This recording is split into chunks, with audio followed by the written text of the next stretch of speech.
I will call this meeting to order and ask Karen for a roll call attendance, please. All right. Commissioner Foister. Here. Lisk. Here. Meyer. Here. Nelson. Petroselli. Mayor Clark. Here. And Chairperson Lemke. Here. Thank you. This is a work session. Our first item is a discussion regarding accessory dwelling unit standards. And we've got a memo here, and I'm guessing I hand it over to TJ because I'm sure he's here, and Max. Good evening, everyone. Sorry we couldn't make it down there. Sure, it's getting nice down there right about now. But yeah, I'm just gonna go ahead and turn it on over to Max and let him give the spiel.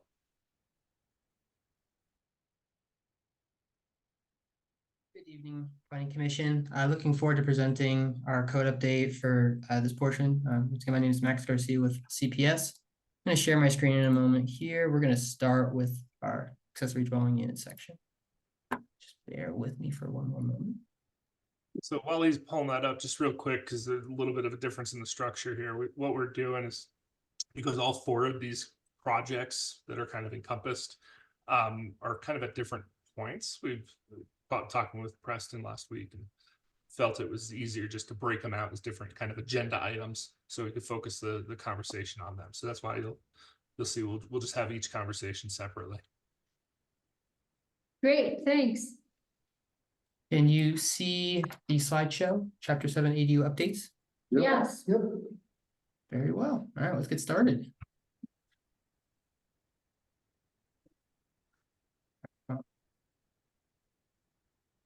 Can you see the next slide? Okay, there's a little bit of lag on my end, I apologize. So for this code update for April 30th Planning Commission, we're going to review some of the ADU code regulations and those changes we made as a result of the last Planning Commission meeting. We're also going to discuss the density scenarios, which is going to be more graphic representation of what the gentle density increase we're proposing could represent. And then afterwards, we'll discuss the ADU density scenarios second. First, we'll discuss the changes to the code updates. So we'll go over the draft of the regulations, and then we'll go over the density scenarios. My apologies.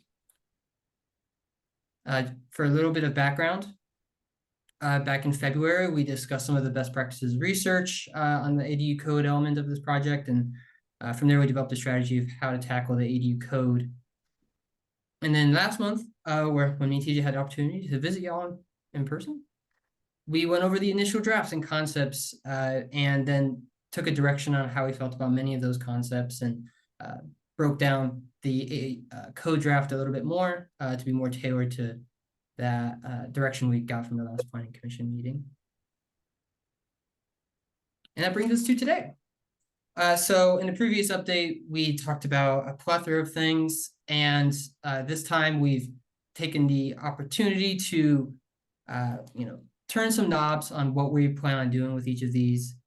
So like I mentioned, for the previous update, we had that nice list of things, don't go through it, but for this conversation, these are the items we've highlighted as needing additional discussion moving forward. So that first part of it is understanding some of the other construction methods that we want to encourage as part of the general provisions, stuff like passive design or energy efficiencies. And we talk about that a little bit more and see if we want to specifically call out what's not there now. And I'm going to be giving these updates in order of the draft. So each slide will have the relevant page that's in your Planning Commission packet too, if you need to follow along in that way. Next is understanding some of the incentives around setback reduction. Or sorry, not the incentive to do that, but if we're going to reduce setbacks, what place do they have in this code as an incentive, and understanding that better. Same thing with landscape plan compliance. We're going to be requiring a landscape plan or proposing to, and understanding, what is worth incentivizing in that aspect. Next, we're going to go on to livable floor area, which is a follow-up from our conversation on the term habitable floor area to define how we're measuring ADUs. Next, we're going to talk about short-term rental regulations and how we're practically removing them from this code and are kind of moving it more towards lease length as a form of measurement, but generally here prohibiting short-term rentals. And then finally, we'll go over the ADU density configurations to graphics that I mentioned briefly before. All right. Any questions before we move forward? Good to go. Moving on. So we'll start with the alternative construction methods and those incentives associated with it. So last time we talked about some ways we could construct buildings that are encouraged in the Ridgway community, and how we can generally encourage that. So this statement, you'll see it under provisions, specifically calling out desired methods and general provisions. So this is what's currently drafted, and we specifically call out utilizing local materials, modular construction, and passive design. And we talked about some of those, right? We mentioned how LEED might be too expensive, but the idea here is that we can control what methods of construction we are most interested in. And the general provisions kind of outlines that. And then as a part of those alternative building methods, we're considering incentivizing it. The first one being one additional ADU is permitted when it is certified by a recognized sustainable building certification, as determined by town manager or their designee. So if it's a method that we're interested in, we want to reward that if it's something that we think would be worth providing an extra dwelling unit if the home was 100% energy efficient, for example. The other reduction potentially to incentivize those alternative construction methods would be when either of those regulations pertaining to the sustainable building methods are met, they can reduce their setback requirements. And in this case, we're suggesting 25%, which exceeds the threshold required for a variance by about 15%. And this is a pretty hefty reduction, and we should probably talk about if this is a type of reduction we want to provide for someone building or rewarding somebody with a setback reduction for building something aligned with the construction methods we want to see in Ridgway. Quick question. Yes, sir. Going back to your first part under general provisions, when you mentioned utilizing local materials, did you have anything specific in mind? I mean, granted, that would be awesome if they didn't have to ship stuff in from all over the world, but I'm not aware of a lot of local construction materials we're able to use here. Maybe I'm missing the boat. No, I think that's a great question. And I would say that I didn't have anything specifically in mind, as I'm not as familiar with the local economy for construction in Ridgway County. But I would say that if there isn't local materials that we can guarantee sourcing from, then maybe it's not worth including. But the thought there being, you know, could we? The thought's great. I like the concept, but Max, that was my concern. This is Jack. That was my concern also. I had it highlighted. I don't know of any local materials. There may be some local stone, but most people prefer other stone. So I think it's irrelevant. That's great feedback. Thank you. All right. And when you say passive design, do you mean passive solar design or? Yeah, and sort of the umbrella term that includes passive, because I think the purpose of passive design is to not have to have crazy requirements in building types, so that the way the building is constructed is kind of regulating its heat and cool on its own. I mentioned that one specifically here because it was brought up at the last planning commission meeting. there's a couple different types of passive, and I think we need to be clear what we're talking about here. There's like a passive solar design where you take advantage of what sun does come in your house and use that as heat. Have some cooling working in there as well. But then there's also a European design standard called passive. And we actually have a builder here who does passive design. Extremely energy efficient designs over the top. And so we just need to make sure we're clear on which one we're specifically referring to. Or if both, refer to both, so. That would be Brad Wallace, Susan. And I'm also just wondering how we're gonna define this stuff. You know, we're like, okay, leads is probably unattainable for most people, right? SIPs, I don't know if that qualifies or not, like. I think we might be creating more work for staff by, I don't fully see how this is gonna work. Which doesn't mean we can't keep going through this process, and I'll probably learn more, but right now I'm looking at it kind of confused. And that makes sense. I would agree that this statement doesn't give much for detail and I am happy to hear that it's worth exploring, and I think we can continue to think about it as we move into the next iteration. TJ, what do you think about bringing up maybe some specific examples for next time? Max, I'd like to make a suggestion here. How about we replace the words utilizing local material with more energy efficient design than the energy standards we have? I think that would be grounds for an incentive. I think it's a good step in the right direction, but I think it's all still very vague. And who's gonna make all these decisions that if they meet the criteria or not? And maybe, like I said, maybe we'll get further down the road and that'll become clearer. And I think Bill's trying to say something. Well, I had two examples of local materials that it could be local. One is rammed earth, and the other is, which is similar to adobe construction. Has a lot to do with mass, and the other would be straw bale, locally produced. So Sure, okay. How about earthship? Does that count? locally produced tires. Yeah. Yeah. Because it came out of the car here in Ridgway. Exactly. In aluminum cans. I have a girlfriend in Pleasant Valley, that's her, so they have dirt, tire. Gross. You can carry on. Just one, if I may, Max, just real quick, one kind of thought and concept. I love the conversation. I just keep going, and I was actually just talking to Preston about this, that I hate codes that are not enforceable. We'll talk a little bit more about that later on. This is one where we might want to be a little bit more vague. And I don't know, we can go back in, and what I'm hearing though is we want to kind of move towards a solar component, more energy efficient, and we can kind of come up with some of those, I'll call them buzzwords. They're not so much buzzwords, but get more technical in that. I guess what I'd be afraid to do is go way into the weeds on it and not allow the flexibility that we're really looking for, that's also keeping it affordable. And so that's the balance of getting too prescriptive versus being too vague. That makes sense. So It just says encouraged, it doesn't say required. Alright. But I hear everything everybody said.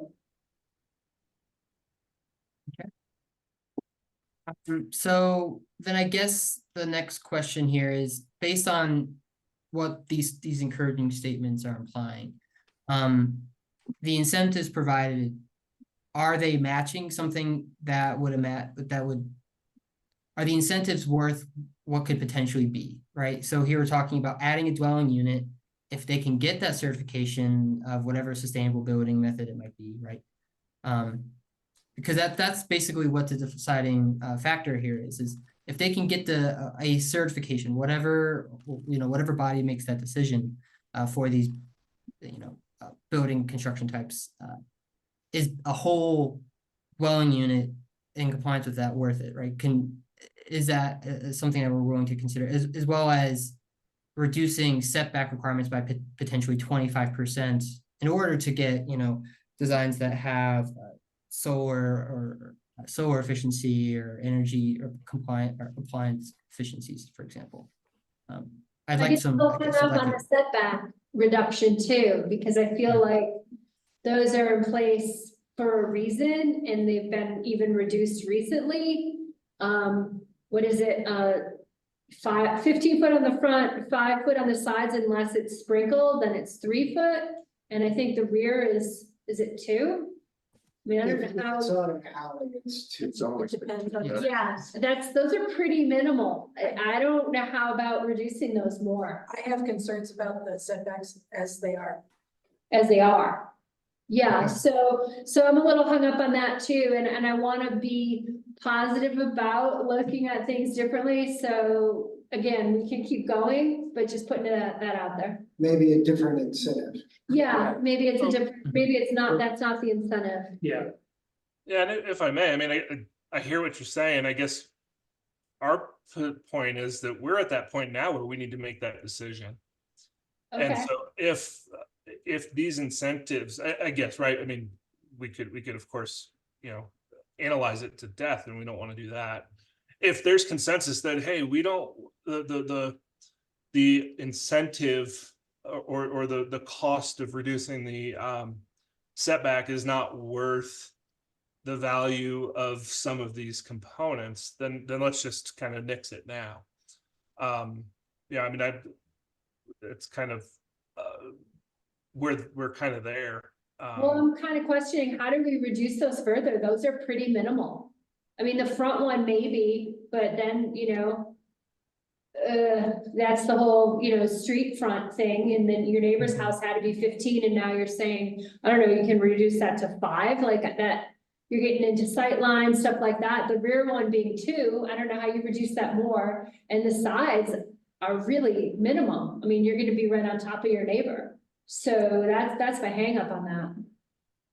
TJ, what are some options for other forms of incentive? Can we reduce fees? I mean, that always gets people's attention. I think we already have. Yeah, I think we've already put some of those in there Yeah.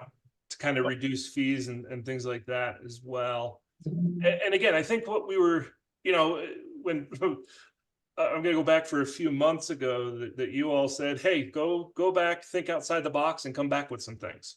And so, yeah, one of the reason I could think of 2.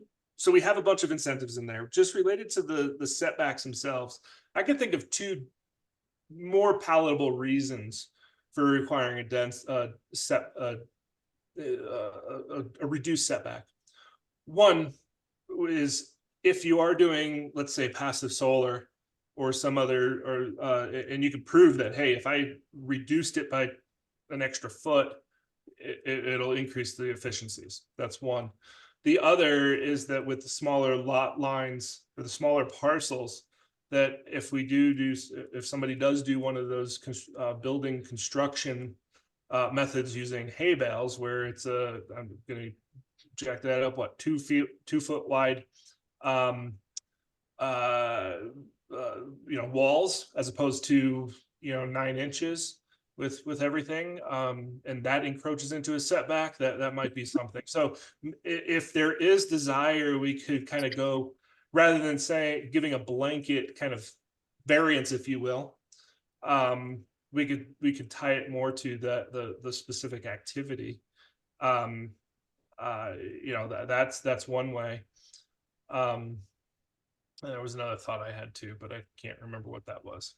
So My other thought about the sustainable building is I think people come to it for other reasons. I mean, I did for my own purpose, and I think Russ is nodding his head as well. It wasn't about incentives from the town. It was that, it was gonna save me money on heating and such, and, maybe help the planet a little bit. Would probably help more if I didn't build a house at all, but I needed somewhere to live. So like, again, we can keep, I don't know, I'm hung up on the setback reduction, and I like what you said about if it's specific for your building method, if you need it to make things work, that the staff could have that power to look at that. But I think that maybe there's, outside of the town, there's incentives to do things sustainably, and that maybe none of this is really gonna get someone to do it that differently. sorry, one last thing, sorry, Jack. I remember my other thought that what we did when we started looking at incentives, we started looking at what the town priorities are overall. And it's moving towards kind of the passive design, solar, energy, as well as, reducing landscaping, watering requirements. So that's where we started focusing on the incentives packages. So we started trying to think through outside the box of what the town's already values are, if you will, in that regard. And that's where we started landing on some of these elements. And I can only think of one more reason a setback reduction would be helpful, and that's part of the design aspect of it, right? If your designer has a lot of flexibility in their line, it might be a little cheaper on them too. But it is also a minor pro. But I feel like we've gotten plenty of feedback on this, and I think we're ready to move on to the next thing. Oh, Jack still has his hand raised. Oh, Jack, I see it. Yeah. Jack, what's your question? Can you all hear me? Yes, sir. So I'm in favor of the reduced setbacks. I think there are situations in town like the residential that backs up to the space to create and the residential that backs up to the old bank buildings. So if you have a residential unit that's backing up to a commercial space, it might be really favorable to have a reduced setback. If you're backing up to a neighbor's setback, maybe not, but that could be evaluated at the plan check. But I'm generally in favor of it, and I don't think we should prohibit it, but I think we should pay attention to it. Also, I think that reducing the setbacks is going to kick in a different level of fire mitigation for these people. So it's going to be disincentive by the building code as a whole without any incentives we give. So what I'm saying here is we give a little incentive. I think the building code is going to take it away in spades. So I'm not sure we can give a building incentive that will economically offset what the building code is going to do. And we should be aware of that. So if they're backing up to a commercial building or backing up to a building that's been there for 75 years or something like that, I'm generally in favor of it, but it's going to be a high bar for them to climb.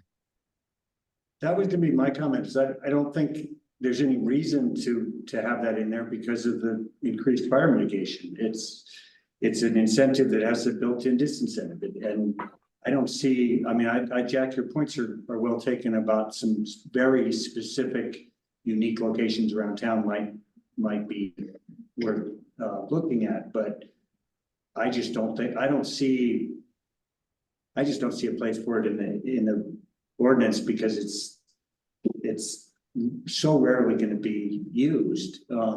Usable. Usable, yeah. Mm-hmm. Yeah, there are very few locations that it could be used, but there are locations it could be used. And I don't know if they could apply for a variance or something like that, but I like to have flexibility in these ordinances. So I don't think, I agree with what John's saying. I think it's going to be expensive to reduce the setback in your building costs. It might be convenient, but I think it'll be, and I'm not sure we're really giving them a lot by reducing the setback. I just like the idea of having flexibility. Yeah, don't forget we have a 10% kind of administrative adjustment built in anyway. So we're talking, 15% on top of that, which again, on a 5-foot setback is, 25% is what, 1.5 feet. So it's not a huge, I guess, not to keep going around on this, but what I think we're hearing is that this is not an incentive that seems to be as usable and valuable. So maybe we take out the setback incentive. I'm in favor of taking out as long as we have some flexibility for specific situations. I like what Jack's saying about have it for specific situations where it's actually something that could work. But we want to be careful how we word it, so we're not setting people up where they're like, oh, this is cool, we'll do this, only to find out that they can't afford to do that. Right. I mean, at that point, I would suggest that we probably don't put it in there. I mean, it's going to happen so few times. We have 10%. There's other processes for that. I don't know how we would be able to write something to be so specific. Okay. So I apologize for not having my video on.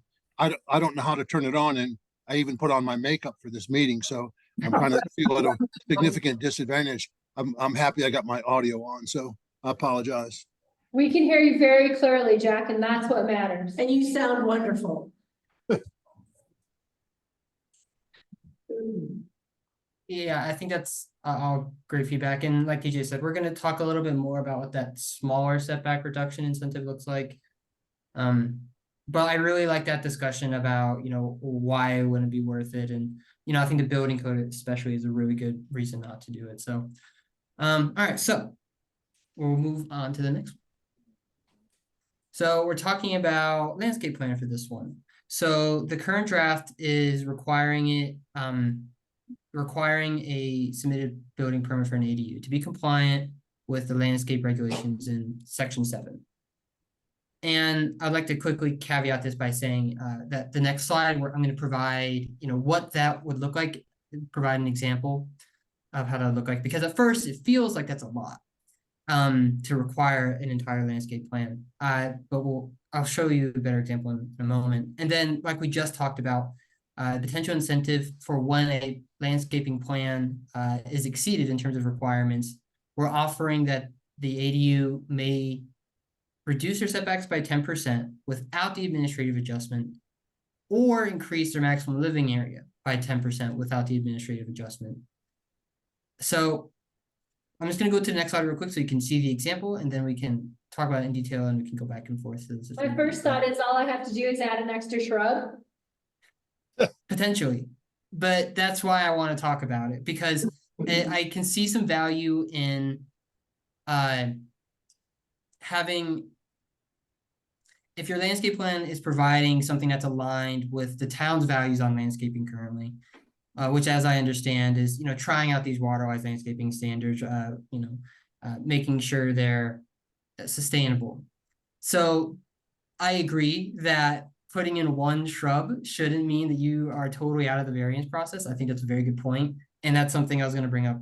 So, but let's go ahead and show you what I'm talking about with these examples. So later, when we talk about the ADU graphic concepts, we picked a lot size based on how the ADU code is drafted, right? So right now we have density limits at like 7,500 square feet, 15,000 square feet, and then, or greater than, for determining how many ADUs are allowed on your property. So here are two examples. So one is a 7,500 square foot lot in a residential zone district. It would require a minimum landscaped area of 3,750 square feet. The minimum percentage of required landscaped area that's live would be 20%, and the minimum required landscape area for non-live would be 30%. Based on this lot size, the property would be required to have 2 trees and 4 shrubs. That 4 shrubs can be substituted for 1 tree based on the current code requirements as well. And to your point earlier about if they're now providing 21% live ground cover, are they allowed to have a 10% setback reduction? 10% setback reduction? I don't think that's a great. I don't think that makes a lot of sense. So we believe that there is something worth digging into here for, as part of requiring a landscape plan. But then, what about that landscape plan would be worth providing incentives for? Is the question. So would you like me to go back to the slide before, or would you like to stay on this one? Max, I want to talk a little bit more about the setbacks. A 10% setbacks requirement on a side setback of 5 feet is half a foot or so. I mean, it seems like we're not really doing much of this. I'm adamantly opposed to a reduction in front setbacks because it changes the streetscape. So if all the houses on the street are at 15 feet and you go to 12 feet, it's going to look awkward. So I am opposed to any change in setbacks on the front of the street. Now, the front of the street usually have utility easements anyways.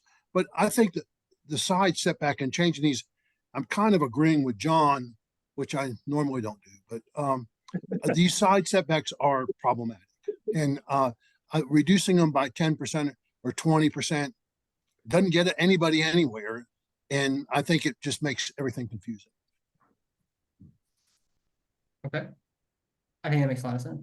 And yeah, I think it would be important for us to determine if there are specific setback property lines that should be addressed, right? Because I agree, it'd be, you can't have stuff pushing into the front yard. I think that's not part of the intent that we had imagined, for sure. Sorry, Max, this isn't very exciting for you, I'm sure. It is super exciting for me. I love being here. We can talk about landscaping all day. Yeah, I feel like what they're doing is they're throwing out some out of the box thinking about this stuff that's really good for us to consider. But I feel again, I feel the same way about the landscaping incentives as I do about the setback incentives. It just doesn't, it's not enough bang for the buck. And as Beth said in her comment that she submitted, it's what's the rationale in increasing landscaping, especially when it could be as little as a shrub or some ground cover. It just, I think it's an interesting concept. I just think it would need to be fleshed out in a way that's probably too complicated to actually make it be worthwhile. That's my thoughts on that. Thank you for that feedback, sir. And I think, oh, sorry, TJ, go ahead. I was sorry, Max. I was just gonna say I tend to agree. Right? As we're going through this stuff, start thinking about it. It's like, oh my gosh, you can really kind of head down some rabbit holes on this. And to what extent? What value? What's the incentive? What's the value add? The only caveat I'll throw back into the mix of landscaping is, maybe it's not so much the landscape plan per se, but if there's an incentive for reducing turf, something along those lines. But again, not necessarily saying a whole lot bang for the buck, to be completely honest, and just trying to think of different ways to tie some different things together. I feel like even though we just did the landscaping plan, when we're done with this, we probably need to revisit that again too. Given the state of this drought and how serious this has become. For what that's worth. Yeah, I like your idea on turf limitations or rewarding turf limitation. Well, and I'll also go a little bit farther to say that's the kind of the reason. So the landscaping plan the landscape code that we have right now, it's not hugely water wise, but it's a lot more water wise than it used to be. And it does have a lot of limitations from a water use standpoint. And so that's what we were really trying to get to. Like, how do we, if we could get the more things, the more activities that would be required to come into compliance with the current land use landscaping regulations, would in general reduce water use. Now, is it what's that means from a significancy standpoint, but that is also the intent and where we kind of started with this, that if we could get to the landscape regs, we will increase or I guess decrease water use through that process too.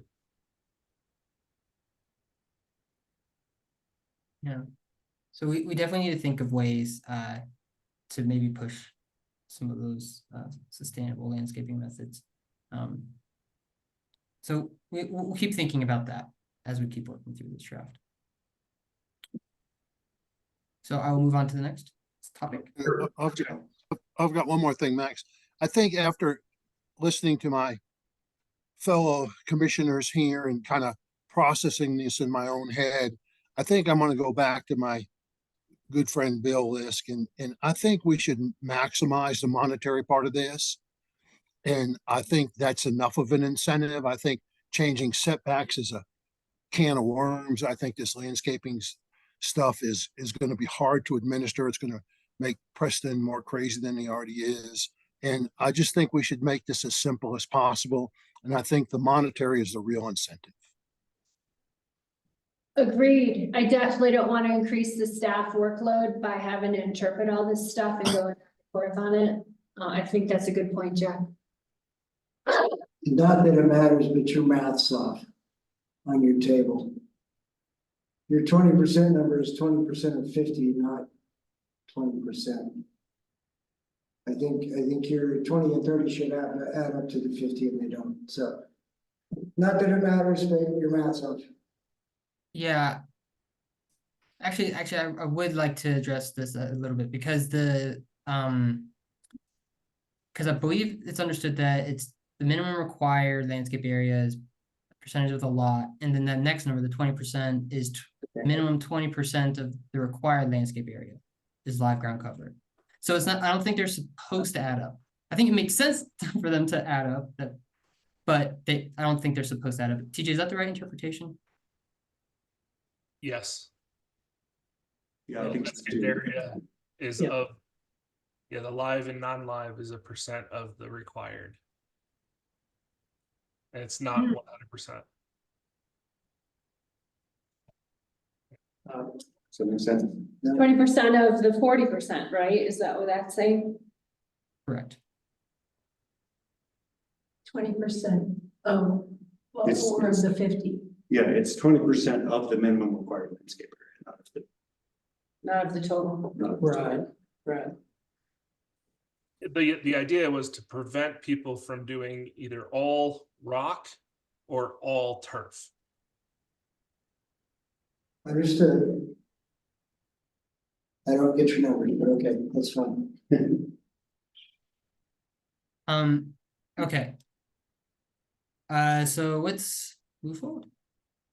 So now let's move on to our conversation about floor area measurement. So the intent here is to find an acceptable method for measuring ADU square footage. Last time we talked about habitable floor area as being our term for measuring, and we think that would have issues with building code, so we came up with another term here that has some association with other terms, but is more flexible in terms of how we can write it.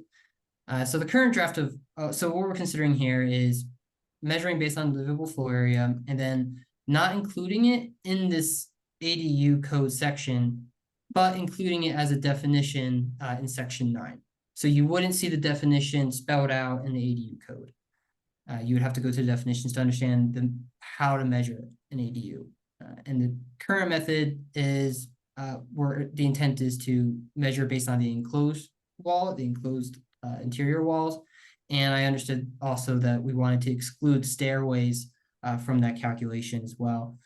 This will need to be wordsmithed, but I believe it's closer to and where we were last month. Do we have They're any more thoughts? Slightly separated by an interior wall. Yeah, so the discussion was that how would we,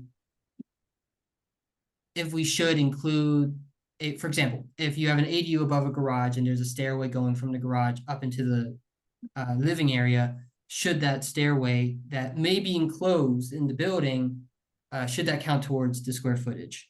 And my understanding is that it is not. This might not be the right way to describe it, as stairways completely separated by an interior wall, but the idea there being we're excluding stairways that are in the living area from the calculation. Yeah, I think the simpler the better. Basically say just exempt stairways. These are small enough structures, and I don't know if this is the place where we want to talk about what that actual maximum number is, whether it goes all the way to 1,200. Beth makes a comment about that I agree with in her comment letter. But I think the simplest thing to say is just excluding interior parking areas and stairways, and try and define what stairway means. You don't live in a stairway. I agree with John again. Oh, no. Oh my God, somebody were making. I also disagree with Beth's letter again with John, so it's all good. So complicated, isn't it? Let's make it simple. Yeah, Yeah. you know, that reminds me of our old point here, right? The ADU code that y'all have now is pretty good. Like part of our earlier discussion was that we might not need to change much at all. So we like the idea of keeping it simple too. We're just, like we talked about, to explore outside the box and seeing what we come up with. So, but I like the idea of just excluding stairways, interior garages. Keeping it So- simple sounds the right route. I mean, I've done a lot of remodels and one build from scratch. It would never occur to me to count a stairwell as square footage. They do count. Do they? Interior, yeah, currently with the town. Your Okay. stairs don't count if they're outside, they count if they're inside. Because even though they're a vertical structure. All right. They make a special sleeping bag that has. Little divots in Little it. bitty, It's- Keep you it's- from sliding down. It's in the stairs. beaner yourself in. Okay. I'm gonna go in the weeds here a little bit. I want to thank you guys for presenting all these different alternatives for us to think about. We're pretty bright and this really So, helps me digest the impacts of what we're doing here. So thanks for doing such a good job. Yeah, Thank you so much. I appreciate that. Okay, well, I think we have a good idea of how we should change this up a little bit, so I think we can move to the next slide, which is not any more questions. Is this where we talk about square footage, or do you wanna wait? If it's better somewhere else, proceed. Yeah, I'm just trying to think about the rest of the presentation. I think if we want to discuss it now, that's fine. We're gonna talk about density at the density and building coverage when we get to the graphic portion. So maybe that would be a better place for that conversation, but we can. What's everybody else think? I just think it's I think it's a big part of conversation. the whole conversation. It'd be nice to try to get some consensus. We may not all agree, Mhm. right, Jack? Or you might, given how it's going. May I throw an idea out there that Sure. may not sit well, but because we talked about this and Max and I kind of scratched our heads quite a bit earlier trying to prep for this, and in particular to these questions. So by the way, Beth, thank you so much for your questions. They're great and will be good for conversation purposes. One thing that at the end of this ADU discussion, we kind of have a couple of big high level questions that we want to talk about that I guess my fear would be that if we look at square footage by itself without some of the other stuff, such as occupancy, there may be some conflicting components or kind of objectives. And so I thought that it might be good to end this conversation with kind of that high level of what are we trying to accomplish and are we? We didn't know exactly where to put that. Maybe it's at the beginning and hey, if everyone's like, hey, let's have that conversation now, maybe now's the time to do that. But it kind of, as you turn this knob over here, it affects this over here. And so I don't want to really be talking, I think it would be good to kind of have that bigger conversation as opposed to one specific dimension at a time. Let's launch into that then, so we're not taking it out of context. Unless you have something else you'd like to present before we do that. Maybe, Max, let's see how good we are at adapting. Maybe we just quickly go through the scenarios that kind of give an idea of what these right now look like on a site. And then we can go right to that final slide and kind of pose that big question and kind of toggle back and forth from there. Okay. Does that Sounds sound good to me. Yeah, I'm gonna skip through the slides here. Close your eyes. No spoilers. Just kidding. All right. So this is one quick statement, but just to understand based on what we heard from last time and in practice, these graphic concepts for density for this discussion are we're permitting up to a triplex. So ADUs are allowed as accessory for single family dwellings, duplexes, and triplexes as of the draft is now. So the next concepts you're going to see are only single family dwellings, duplexes, and triplexes. Primary reason for that being is as we were putting these together, it quickly, for lack of a better description, gets out of hand when you consider the gentle density we were talking about and the building types associated with them. So let's go into these graphic concepts. We're going to start with single-family residential dwellings. So like I mentioned earlier, these are based on lots that are existing in the town. And there are two examples here we're going to pull out. So the first one being A, the one closest to you, that is a 7,500 square foot lot. The attached ADU right on the rear of the building is 600 square feet, and to the rear is a 1,200 square foot building. Something important to note with this specific layout is that they are taking advantage of an incentive in order to get this density. That lot size, as drafted, would only allow one ADU. So the attached ADU plus the one in the back, they would have to be meeting some form of incentive to get that second one. So affordable housing provision or a sustainable construction method are the currently proposed. And why is that? Because they need reduced setbacks or something in order to pull it off? What's the reason why they'd have to take advantage of a incentive? Get the additional density. Okay, okay. Yeah, so the provision as drafted is that if you meet our affordable housing provision, so you provide a house with a recorded AMI requirements, for example, then you can get an additional dwelling unit on your property. So that's what A is doing. B, however, is that next tier where if you have a 10,000 square foot lot, you're permitted to have two. So B is a compliant lot layout based on the code as drafted.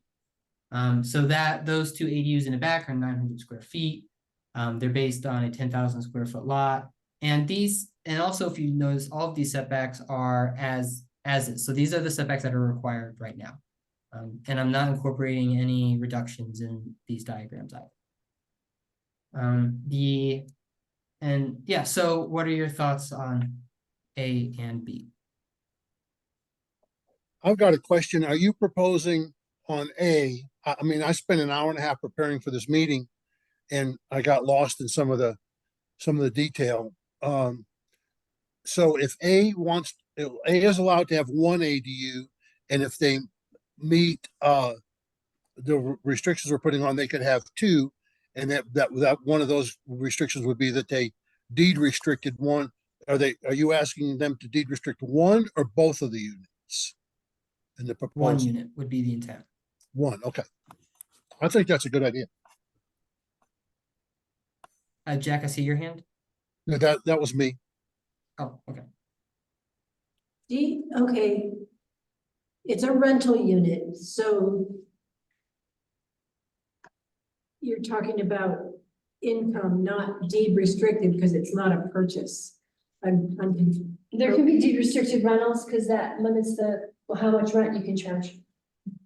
So for one of those units, you're looking at putting an AMI on it or something. Okay, when I hear That's- deed, I think ownership, Right. not rental. Right. It's on the deed for the unit, but way it plays out is the same way it plays out at Space Creek. That Okay, there are AMI restrictions on rentals and yes, they that's just right. submit their earnings and all that. Yeah. So, yeah, And it's more of a covenant, file a title out. thank you. I just had a thought on this. I think one of the requirements for them to do more than one unit should be required that it is owner occupied, period. So we don't want to start an apartment complex here. So if the guy's going to have a house and an ADU, I noticed in some of the literature that they could possibly not live there. If they're going to have a house and ADU plus an additional ADU, I think it's mandatory that they are owner occupied. Are you saying that each unit needs to be owner occupied? One of the properties. One of the dwellings need to be owner occupied. Yeah, owner on site is really what I'm saying. Okay, and I think we agree. We didn't modify the requirement for owner occupancy as is in the code. Right now we are requiring that one of the dwelling units on property is owner occupied. So one thing we've talked about too is that this requirement is difficult to enforce. So it's really establishing what our intent is and what is required. So we need to, I think we agree that an owner needs to stay on property to prevent that investment property encroachment into the community.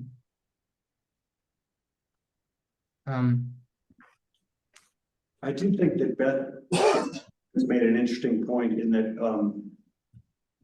you know, if the whole point of doing ADUs is to create more workforce housing, I think that we should consider, possibly allowing both units to be rented. I know that, I believe that the state legislation about ADUs that I don't even know where it's at right now. They're, CML is opposed to it unless amended, but I think that the unamended form removes owner occupancy requirements because that makes for more workforce housing. But I do think if there were a property where there could be a primary structure and two ADUs, that requiring one of those to be owner occupied would make sense. But I could be convinced that we ought to be able to allow long-term rentals, and it has to be long-term. Right. For both a primary structure and an ADU on a lot that just allows for the That's configuration. almost exactly, yeah, I don't need to require owner occupancy. But our definition of rental length and lease is far too short. Yeah, but I don't know why. 30 days is too I don't know. Oh, why so is 90 to 30. Are we all in agreement on that? 90 is too short, in my view. 90 is a minimum for sure. Right. Well, I would say 6 months for me. That's my view. Okay, so you would say 100. It's okay to, if you need to hire seasonal housing, summer or winter, but not 90 days. Because for some people, that's a vacation or a break from college or. TJ, in your experience, are there communities that are doing greater than 90-day limits on minimums on ADUs, like at 180, 6 months? I'm not familiar with any that are. Max, did you find any in the research that are doing, you know? Longer? Yeah, well, the best practices for more urban communities, they set the highest I would see would be 31 days, right? That I haven't seen many examples that would go higher than 90 days. And if they did, they probably just prohibited short-term rentals entirely, or any, or, you know, they never even mention it. So I can't say I've seen one that set it at like 180-day minimum lease requirement. And 90 is far more common, and 31 is the most common. The idea there mostly providing the most flexibility without being the short-term rental that is associated most with Airbnb, which is, you know, your overnights and your long weekends, right? We're avoiding that problem still. 90 days is a family summer vacation home. Yeah, but 6 months isn't necessarily seasonal, right? If our winter's December through March, everything closes down in April. Now you've got someone hung up on a lease when they're like, my job ended, I was just here for the winter. So I think I think the spring and fall get in the way of, you know, I think 6 months is too much. I don't know if I have a problem with 90 days. I don't think there's that many people that are taking 90-day vacations in Ridgway. I'm looking for like a family looking for a summer house for their kids' vacation, their kids' summer break. 120 days might work, because that is a ski season. I wouldn't go more than 120. Yeah, I would go 120, but I agree, I wouldn't go any further. It sounds like we'd be the only ones, but we like to do things. That's right. Yeah, 6 months I think is too long. If I could just jump in, unless there's a rental or occupancy covenant written into, actually recorded, it's impossible to enforce this stuff. We had one of the dwelling units on the property must be and remain owner occupied. And since the inception of that's never been checked or enforced. And so I'm not aware of a community that has been able to do that unless you have a covenant in place that runs with the property. So that's something to keep in mind. We're not set up to be able to monitor and enforce that. But I really like, for what it's worth, I really like the idea Beth talked about it in her letter. John, you just broached the subject. If you all are going to entertain the incentive of an additional dwelling unit or ADU, having that occupancy covenant, written up and recorded would go a long way, help us out to enforce. I Thanks. agree with Preston. Go ahead, Jeff. I agree with Preston.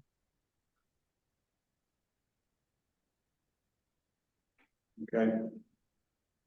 And I think you guys are hearing that none of us are happy with the 30-day minimum, whether it's 90 or 120, we can discuss, but number of us like 120. Yep. Someone in the public have their hand up? Yeah, Beth. Yes. Beth, Yeah, it's me. I think the question of an ADU on an owner occupied, like I've brought up a 6-month for being able to lease both a primary dwelling unit and an auxiliary dwelling unit as a minimum. The idea being that your neighborhood's experiencing less disruption.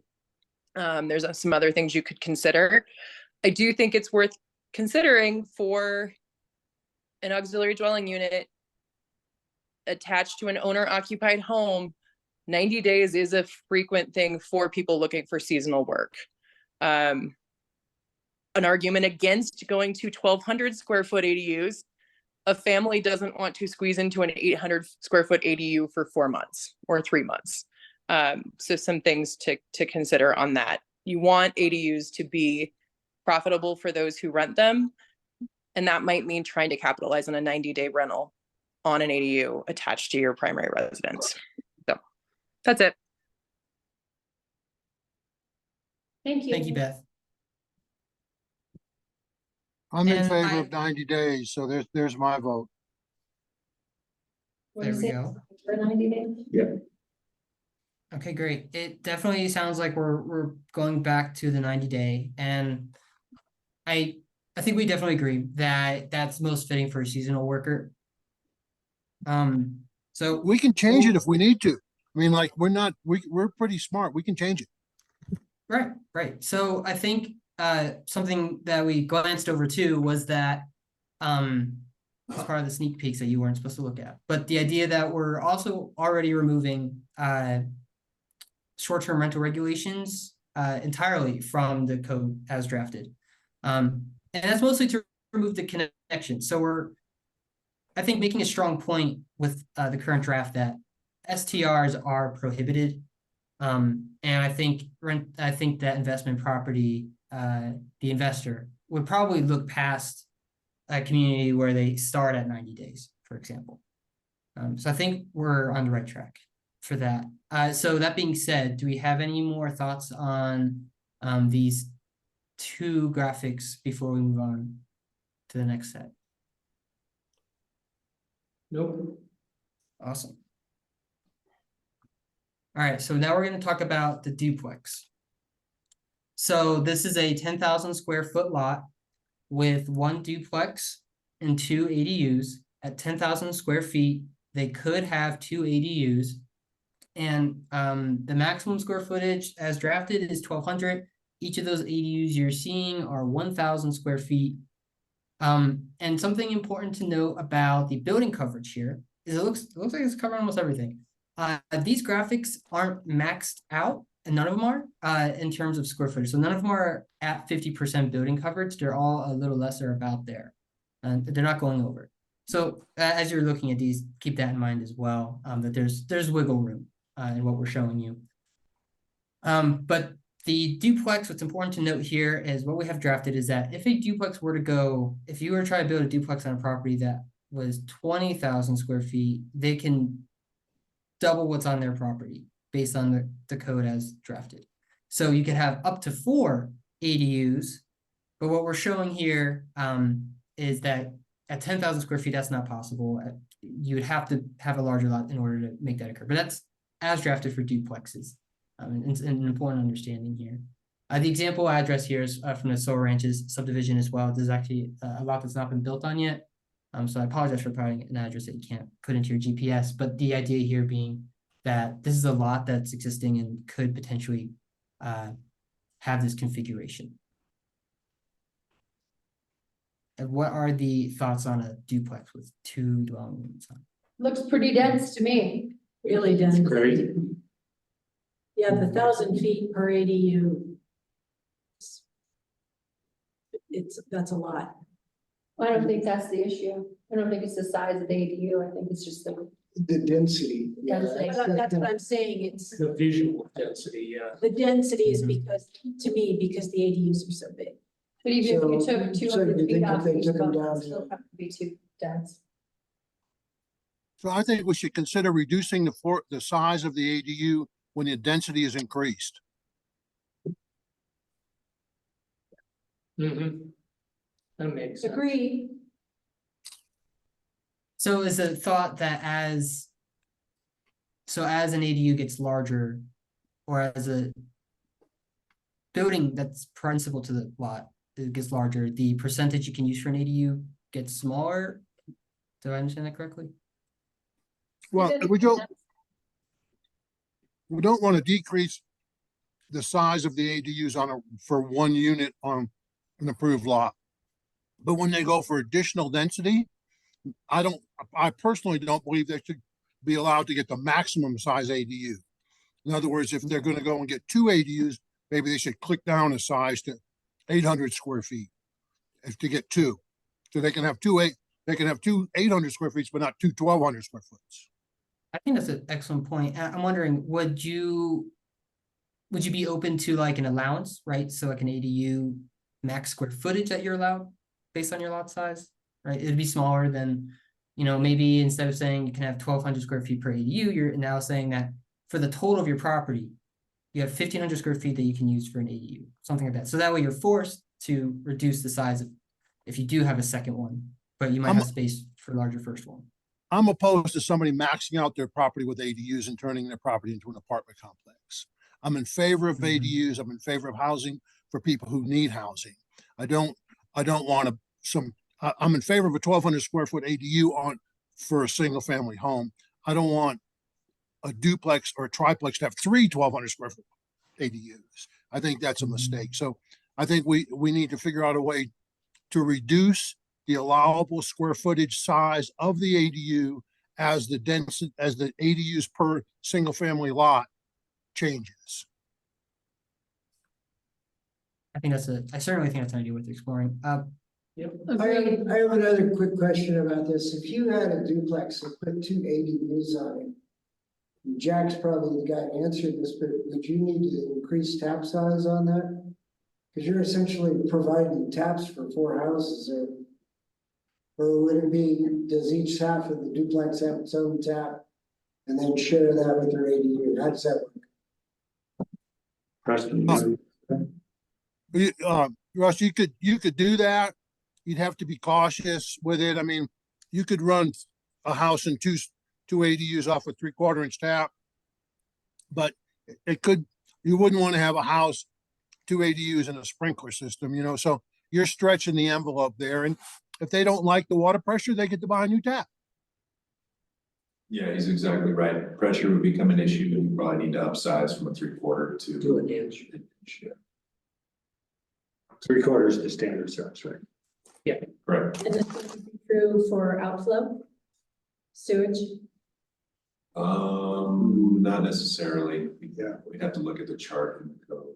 Everybody just can't flush the toilet at the same time. No, that just takes a bit of water. 6-inch sewer line can carry a lot.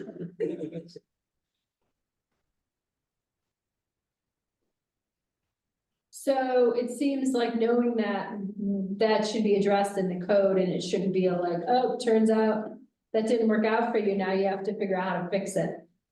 Right? We have what we need in the code to address that type of situation. Plus, if it's a duplex, then there'd be 1 ADU per unit. So if there's a duplex, is there 2 sewer lines? Not necessarily, it's 1. Correct. If it's a duplex owned by one entity or individual. Where it kind of gets into a more complicated, gets more convoluted is when folks want to split them and create standalone, individually saleable units. Then you got to start thinking about that. And Isn't that where we would typically condominiumize those? Right. Is for Correct. having a normal yeah, process? Because you share the roof, you share a wall. And that would trigger another set of water and sewer taps? Potentially. You're asking two like really good questions tonight. I think the way the code's written, it would, and we need to account for that.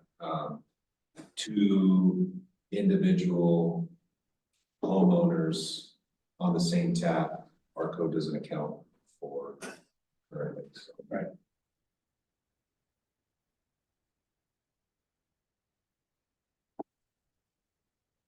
All right. See, Beth has had her hand up for a while. Beth, did you have something to comment or ask? I just forgot to put it down. I'm sorry. No worries. So I'm gonna go back to this point here and I apologize for saying, I'd rather have a guy have 3 400 square foot ADUs than 1 1,200 square foot ADUs. And I don't know how to incentivize that or make that attractive to somebody. I'm adamantly opposed to somebody with 2 1,200 square foot ADUs on their property. Okay. And I certainly think we need to think about what size the density or what size the ADU is, and continue to think about, how we can more appropriately address the building coverage here too, because it is dense, right? Yeah, I like the idea that we started with, that Jack pointed out about, when we start to get into the increased density, that the size of the ADU and gets limited. I don't know how we do that, but you guys are the experts on that. Yeah, no, I agree with that as well. I think it's a very necessary thing to prevent. And I don't know if it comes into like total build out. I think you said at the beginning that this lot isn't totally built out, so that's not kicking in. So it's gonna have to be something else. Yeah. Well, and I think they're saying, I am not gonna be comfortable with allowing any ADU to be more than 1,000 square feet at this point. I think going from 800 to 1,000 is a great step. 1,200 is big for an ADU. 1,200's a house. It's huge. It's too far. I mean, our point has always been, we want to make ADUs to be able to have a family live in them, a husband and wife and a kid or two. I started my family in a little house of 700 square feet with 2 daughters. They were very small, but it is possible to have a family in a very small amount of square footage. And if we're talking ADUs, I'm just not comfortable with 1,200 feet. It sounds like, Jack, you don't agree with that, but I think We're disagreeing over 200 square feet. I don't think it's a big deal. And you started your family last century, John. true that. Last millennium. And luckily it was 2 girls. What if it was a boy and a girl? It would have been fine. They survived The one I think that's legally they lived in the have closet anyway. at some point. I mean, I certainly agree that we think that ADU should be, more towards that seasonal worker and more towards that young family getting started. And it's certainly possible to have a 2-bedroom, less than 1,000 square feet, less than 900, right? So I think we should definitely move towards that direction of reducing the I ADU. live Just in 800, I just moved into 860 square feet with 2 bedrooms, 2 baths. There you go. It's there we go. it's Totally cozy, doable. but Yeah, it's it's cozy, but, completely I mean, doable. Cozy is where we're at in the 21st century. No, we just need good architects. I kind of disagree. I think you can get a 2-bedroom, 2 bath and a 700 square foot. I think you can get a 3-bedroom and an 850. And I'm sorry, a 1-bedroom and a 600, a 2-bedroom and about an 800, and a 3-bedroom and 1,000. They're just going to be small. Yeah. That the 1,200 square foot, it just adds a little bit to everybody's room. It's not a requirement to get a 3-bedroom. It makes it just a nicer livable unit. Yeah, I think a 2-bedroom at 1,000 would be a spacious. relatively. Yeah, well, of course, yeah. That'd be a pretty fancy unit. But I agree with John. I think 1,000 is maybe our target to shoot for now, from 800.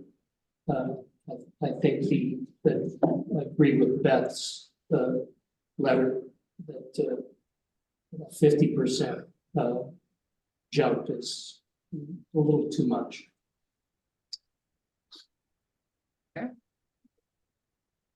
Can we tease that just a little bit? And I don't want to be, delaying the conversation, but I think Max, this lot is about the same. We looked at this lot as the same size as Ridge 6, right? Or half, or a little less than half the size of Ridge 6. Of I what? think the next one is a better example. Okay. And can it's you- closer to 15,000 square feet. So not the next one, but when Okay. well, actually, yes, the next one and the following, when we talk about triplex, Yeah. are on sizes equivalent to Ridge 6. I'll just mention this just real quick that, and I understand the ADU component, right? It's accessory to, so it's not the principal. But I just wanted to kind of put it also into perspective because these drawings are pretty drastic. But these are consistent, actually less dense than what's currently being proposed in developments in town. All right, so the Ridge 6 McIsaac subdivision that had what 6, 7 townhomes and Letterhorn. So again, I'm just trying to put them into perspective of On Charles. Charles and Clark. It's where all the markers are. Is that Matt, Yes. Matt McIsaac. Yeah. That's just 3 units. It's six. Is it 6? Yeah. Yeah, it's 6. Six. so I just I've want to always- put that in perspective that these are, from a density standpoint, they're less dense than what's being kind of developed in town. I've always felt that was too dense. Well, that was also, sort of across the alley and down from, Space to Create. So I think that was a mitigating circumstance, that it backed up to commercial, et cetera. So it's not as if we're allowing that in, historic residential. It is historic It is residential, historic but it's residential. proximity But to, it abuts Yeah. commercial. yeah, I get your point. Yeah, that's a tricky one. We get to learn from our mistakes. Yes, sir. I think that's way Well too. said. Well, I did not have an opinion on that. I just wanted to put it as a perspective. Good perspective. Thank you. Oh, okay. I didn't know the name of it. Okay, yeah. Okay. All right, so I think we're ready to talk about townhomes next. All right. So here's a townhome configuration. I want to quickly note that townhome, we're not showing a side setback here. There would be a side setback in practice, because we would, review the townhouses as a whole on one lot. So I want to clarify that. I don't want to figure anybody out. So the lot size here is 15,000 square feet with about 5,000 square feet, if you were to separate them out by dwelling. Provide a similar address here, right off of your historic residential zoning district on Clinton, just like a block up, I believe, from Sherman there. And it's closer to 20,000 square feet, but I wanted to use this as an example just to show how the townhouse might play out. But here we're showing one detached ADU, alley loaded with the garage below, and that ADU living area is 625 square feet here, which I think is a pretty common configuration with regards to townhomes and ADUs. And as we're showing, this is closer to that building coverage maximum, right? So we're approaching it quicker here.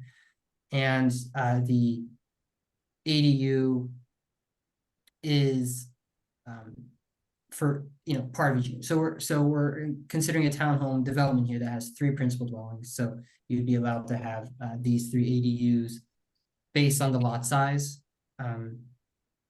of the development. So this is a permitted configuration as is as well. And what did you say about the side setback being 0? It's not normally 0 per the current code requirements. Right. So what you would end up having is, if this was, for example, however many townhouses you had in a row, the very last one would have a side setback of, I believe, 5. And then if it was on a street, it'd be like 12 or something of that nature. So I just wanted to say that, to know that we didn't leave the setbacks at 0, but that's how it kind of shows here.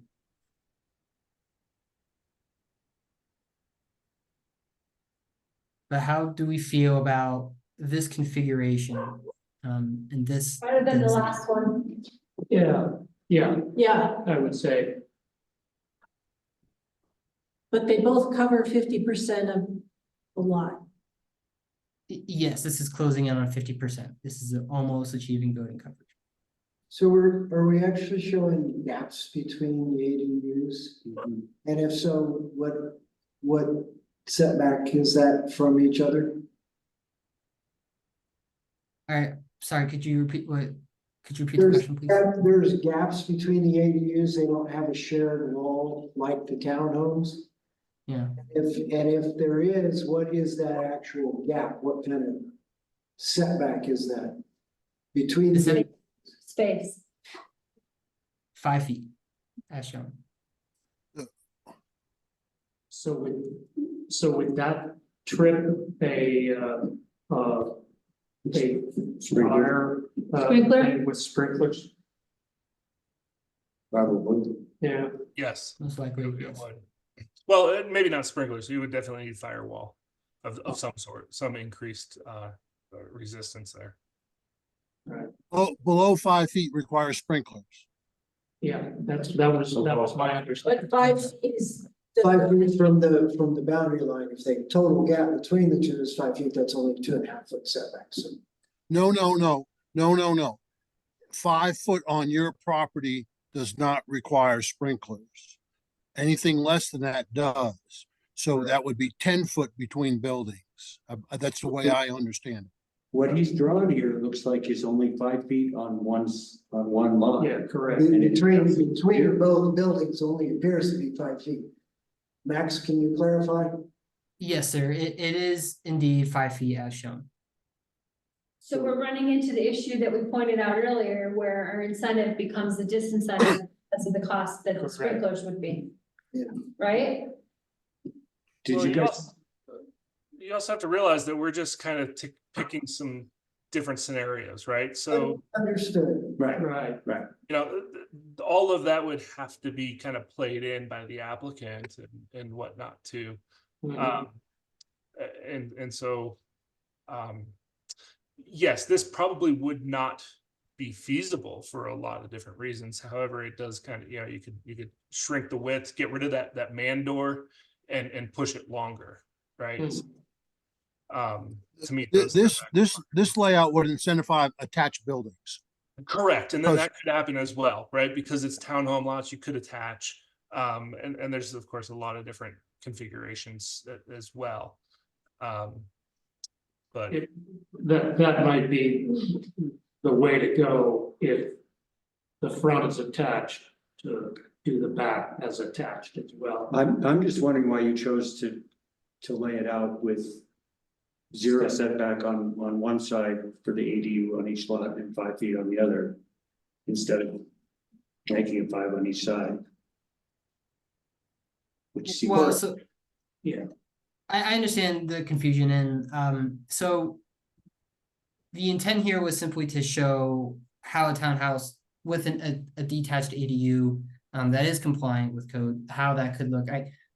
We're getting stuck in the weeds too much.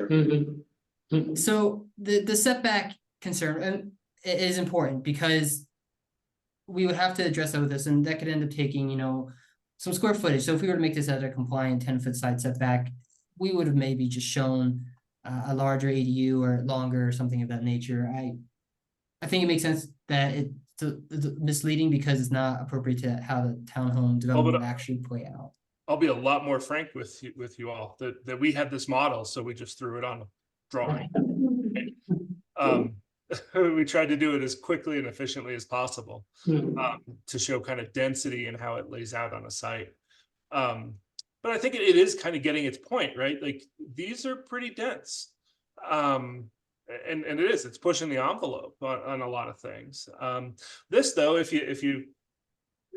you can imagine separating these a little bit, each of the units meeting, 5-foot setbacks on either side, that's frankly a lot of what's currently being developed in town. Right, with the alley loaded garage with an ADU above it and a single family home in front. So this just kind of gives a little bit different of a perspective to it, as well, that it'll obviously be, there's some massing issues too. There's a lot of other elements that would come into play. Site plan, right? But and Max, so this is the one that's half the density of a lot of the other development we're seeing right now, right? That's correct. Yeah. So yeah, and that's, I think, the other part too. It's almost like, as you to your point, Jack, the larger the lots, the more palatable the density is. Yeah. And I'm not exactly sure at the moment how to capture that. A couple of thoughts going through my head, but there's a huge equity component to this as well. Which kind of gets to some of our bigger questions that I think we'll ask in either the next slide or the slide after. But Jack? I think, in all transparency, I'm working with Preston and Michael Gill on a presentation for the Planning Commission on the impact of the reduced setbacks. So I'm trying to figure out what 3-foot setbacks really means in buildings. And I personally, at this point, think it incentivizes no setbacks. And instead of having a 3-foot setbacks, they're more incentivized to attach those buildings. And I haven't gotten to the bottom of that yet, but I'm working on that. And I hope to make a PowerPoint presentation of Planning Commission someday in the future. Cool. When I look at the townhome with the 3 ADUs over the garage, that looks pretty dense. When I look at the triplex with ADUs with no garage, the density is drastically decreased, but yet the houses, the ADUs are only 35 square feet different, 25 square feet different. Am I not seeing something? We're talking about the triplexes. Well, the triplex versus the where the townhome ADU is 625 square feet with a garage underneath, and there's 5 feet between them. The triplex with the ADU size is 600 square feet, and yet there's significantly more distance between them. I don't understand. So it looks much less dense, but I don't understand how that math worked. Sure. So another aspect of this one is that 40% building coverage is a lower requirement than what we've been looking at. So we've been looking at a 50% requirement the whole time, where this is now 40. So they're smaller because of that building coverage requirement, mostly. I'm becoming uncomfortable with the site coverage ratio controlling the density. I think we should consider controlling the density by lot size as a number, so it's simpler. The lots in town are 25 by 142. That's 3,550 square feet. That should be allowed 1 ADU. If you have more than 3,550 square feet, then you could be incentivized to have 2. But I think 2 ADUs on 3,550 square feet, the ADUs will have to be limited in size, and I'm not sure site coverage ratio is enough of a control there. I think TJ is going to be mad at me about this, but I think we should employ some numbers here to control this better. A 50% site coverage ratio is pretty large, and if you have a 25-foot lot with 3-foot setbacks, you only have a 19-foot wide house. So, and then with a 19-foot wide garage behind it with an ATU above it. So could you put two ADUs above that garage? It'd be awful small, but you could. So I think we, instead of using the site coverage ratio as the controlling factor, we should consider lot size. Yes, sir. And thank you for that feedback on lot size, because I think we agree. What we have right now drafted is it is based on lot size.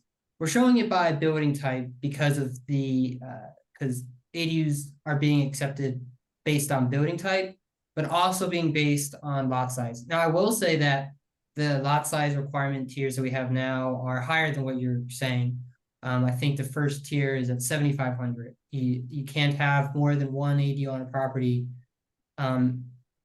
if you're less than 7,500 square feet, unless that you build an ADU unit that has affordable housing in the covenants, or if you're doing a sustainable building method like we talked about. So that building coverage requirement is not currently determining how much you can, it is determining how much ADU you can have, but it's not determining the quantity in terms of number of dwellings. Yeah, That that's a clarifies. good point that I want to kind of highlight and reiterate that the lot coverage is not dictating density, right? The density is still the same, whether it's a 600 square foot unit or a 1,200 square unit. It's one unit. It's the size and the mass and the kind of the impact and all the other things that go along with it that are some other contributing factors. So I am kind of intrigued, Jack, why I might get upset with other numbers. I like numbers. Yeah, I think numbers are easier for people to interpret. But These percentages get in the weeds quick. Okay, so well, and I mean, so what I think, if I may take some liberty, you're suggesting maybe, as you were before, a sliding scale of square footage that is based on lot size. Well, since you're taking liberties, I think I'll take some. I think we should have the smallest lot we have in town is 25 by 142. That's 3,550 square feet. If you have a 3,550 square foot lot, you're allowed one ADU. If you want two, it's got to be deed restricted. If you have a larger lot than that and you have two, you can have more ADUs, but they have to be deed restricted. I mean, I think, but isn't that essentially what we have right now? No, we don't allow it more than one ADU anywhere. Well, sorry, no, in the proposed language right now. Oh, I got you. Like, I think that's what sounds he was pretty describing. similar to what we have right now, Jack. Well, I agree. I mean, And I'm not being argumentative. I'm just trying. There is I'm not, the image that we have on the screen right now is vastly different than the one we have on the other screen. The previous slide. And I think what we're all kind of hearing is that this is what we want. The last one's what we don't. Yeah, I think that's fair. Yep. And Jack, I don't think there should be more than one ADU on a single lot. well, I thought that's what we wanted to incentivize to get some affordable housing. I kind of agree with you. Not to that extent. Not on a 3,500 square foot lot. And I was hoping at some point we could talk about in the red line that under 2-dimensional standards, BII and BIII, that, sorry, I don't want to get into the weeds too much, but just where it says one ADU for lots equal to or less than 7,500 square feet, isn't that? I don't know. I think we need to look at the way that's worded and more accurately define what square footage is allowed, how many ADUs. I found that wording very confusing, John, also. I've got some Me notes too. on that dimensional Yeah. section as well. Yep. So sorry to, Anyways, I think that we Yeah. answered that question, or I did, if anyone disagrees, that yes, we do like the look of this and know the one before it was getting too dense. Okay. I think we have a good understanding for sure. And I will admit, you know, when we were putting together this table, you know, all the potential combinations and deciding, you know, what we should show. This is where the stomach aches begin, in my opinion. So after this, I was like, I don't think we should go down anything further than this. You know, I had 4 plexes on there, and I was thinking of showing what that would look like if you had 4 ADUs on that. And Your heads would pop off. my head almost popped off. So I think I think we understand that this is the line. So I think, and this is my last slide for ADUs.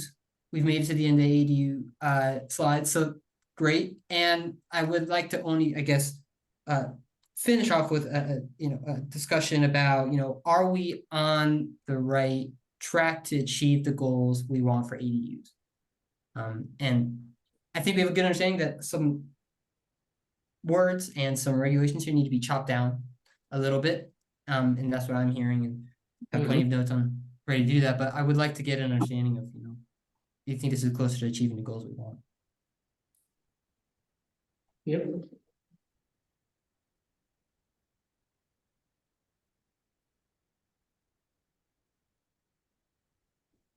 Can you repeat the question? Sure.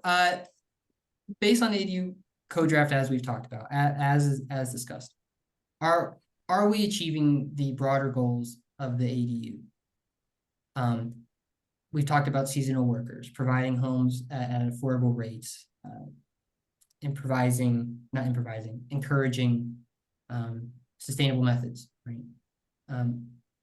And the question is, are these goals being accomplished? Are we closer to achieving those goals? I think with the feedback we've given you, yeah, I think we're heading in the right direction. John mentioned maybe looking at the dimensional section, if that's not part of this presentation. I had a question on the height limitation and also on the EII 741. Oh, we already talked about that, the sustainable building. So I had a question on the height limitation. Okay, what's your question? I was reading that as if the main house that it already exists is a 1-story, then the ADU could only be a 1-story. Maybe I read that wrong. Are you referring to the section of dimensional standards under B there? Any proposed construction? Okay. Yeah. So so that's the intent, is that if you have a neighborhood that's vastly defined by ranch styles where the height is not exceeding maybe 20-25 feet, then yeah, your ADU height should be cut down based on what's around the home. So if there's a 1-story home, then you couldn't do a garage with an apartment above it. You would likely be limited. You may end up with like a 1/2-story scenario.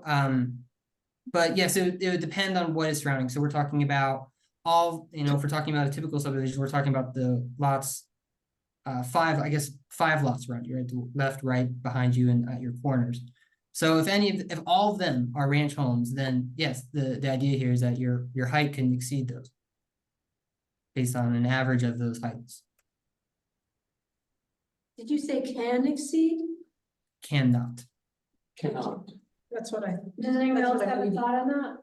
Well, I know that we have some of those existing in town already. I don't think they look terribly gauche, but there are some 1-story. I mean, they don't look bad. There are 1-story homes and 2-story ADUs in the back, garage with an ADU on top. I don't have a problem. I don't see that to be an issue. I understand your perspective, but I don't see it as an issue. Like I said, agree with John. Yeah, you can raise your hand. Yeah. New world Oh, record. man. Hell is gonna freeze over. New world record here. We have someone present that would like to say something in the audience. Go ahead, Trace. Hi, do I need to stand up? Yeah, come up to the mic, actually. Come on. Just so we have you on the record. Okay, Trace Seal. Yeah, that doesn't really make sense to me. If there's a 1-story house not allowing a 2nd story on the garage, simply because we allow a primary residence to be a 2-story, there's no restriction on it. You know what I mean? Yeah, so we're not saying you can't build a new house and not add a second story if that's what's going on in your neighborhood. So why would we restrict the ADU? My guess would be they were coming at it with the character of the neighborhood, and we're saying that we're maybe not that concerned about that because the character continues to change in all the Yeah, neighborhoods. two-story Exactly. houses are not unusual anywhere in town. I can certainly see a problem if we had a one-story primary structure and a three-story ADU in the back, that would start to be a little weird. But, I mean, multi-level. But that would be managed by building heights anyway. True, so I just don't see the issue. I agree. You Thanks. agree? I don't Yeah, know, I don't. That was my concern. I was like, wait a minute, what's this? Yeah. We may change, I don't even know if we'd get into changing the height restriction, but I think 2 stories should be allowed. Yeah, largely because you run into, to lot coverage, if you wanted a garage and you wanted an ADU, you would have a large footprint, that would then fool with your lot coverage and all that. So I think it makes perfect sense to. I think it allow- goes against what we're trying to do, Correct. and we have to give up something. So I think the 2 stories is okay. Me too. Sorry, just to clarify, that's good, and so we would just go with this, the zone district height limits. Right, Yeah, right. Now, I don't know if it's appropriate, but I had a question in that area under dimensional requirements, dimensional standards 2, and then item C, the architectural design of the proposed ADU shall be complementary to the principal structure and be compliant with the regs. In RMC 749. Do we have a definition of complementary? How are we dealing with that? That's it. It already reads something similar. I know the ADU is supposed to look somewhat like the primary residence, So that even though somewhere it's in the not code it gonna already says, require it. it says something probably in our single family home design standards. has to somewhat resemble. And the residential design standards. Okay. I believe so, TJ.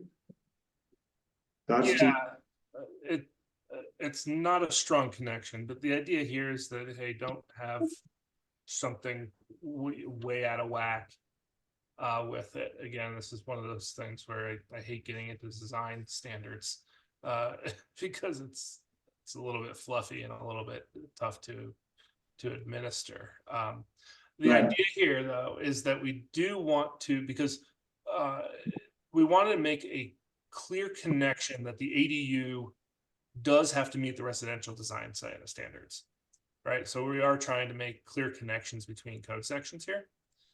And so maybe we can get rid of the word, if what I'm hearing is the word complementary kind of, and that concept is there, we could just simply say that it needs to meet the residential design standards. And leave it at that. Yeah. Yeah, and probably more easily enforceable. Yeah, yeah. sounds great. Does, and I don't want to beat this one too much, but does a word compatible sound Yeah. better or no? I think that's reasonable. I think it's better than complimentary. Well, again, they're subjective, they're not objective. Yeah. So that's a problem. I think if we get back to design, it's Why, certainly, easier John. for everybody. Certainly for staff. So then what I'm hearing is not necessarily tying the primary to principal building or principal to accessory buildings from a design standpoint. I like just saying has to meet the single family Okay. residential design standards. Yeah. Okay, perfect.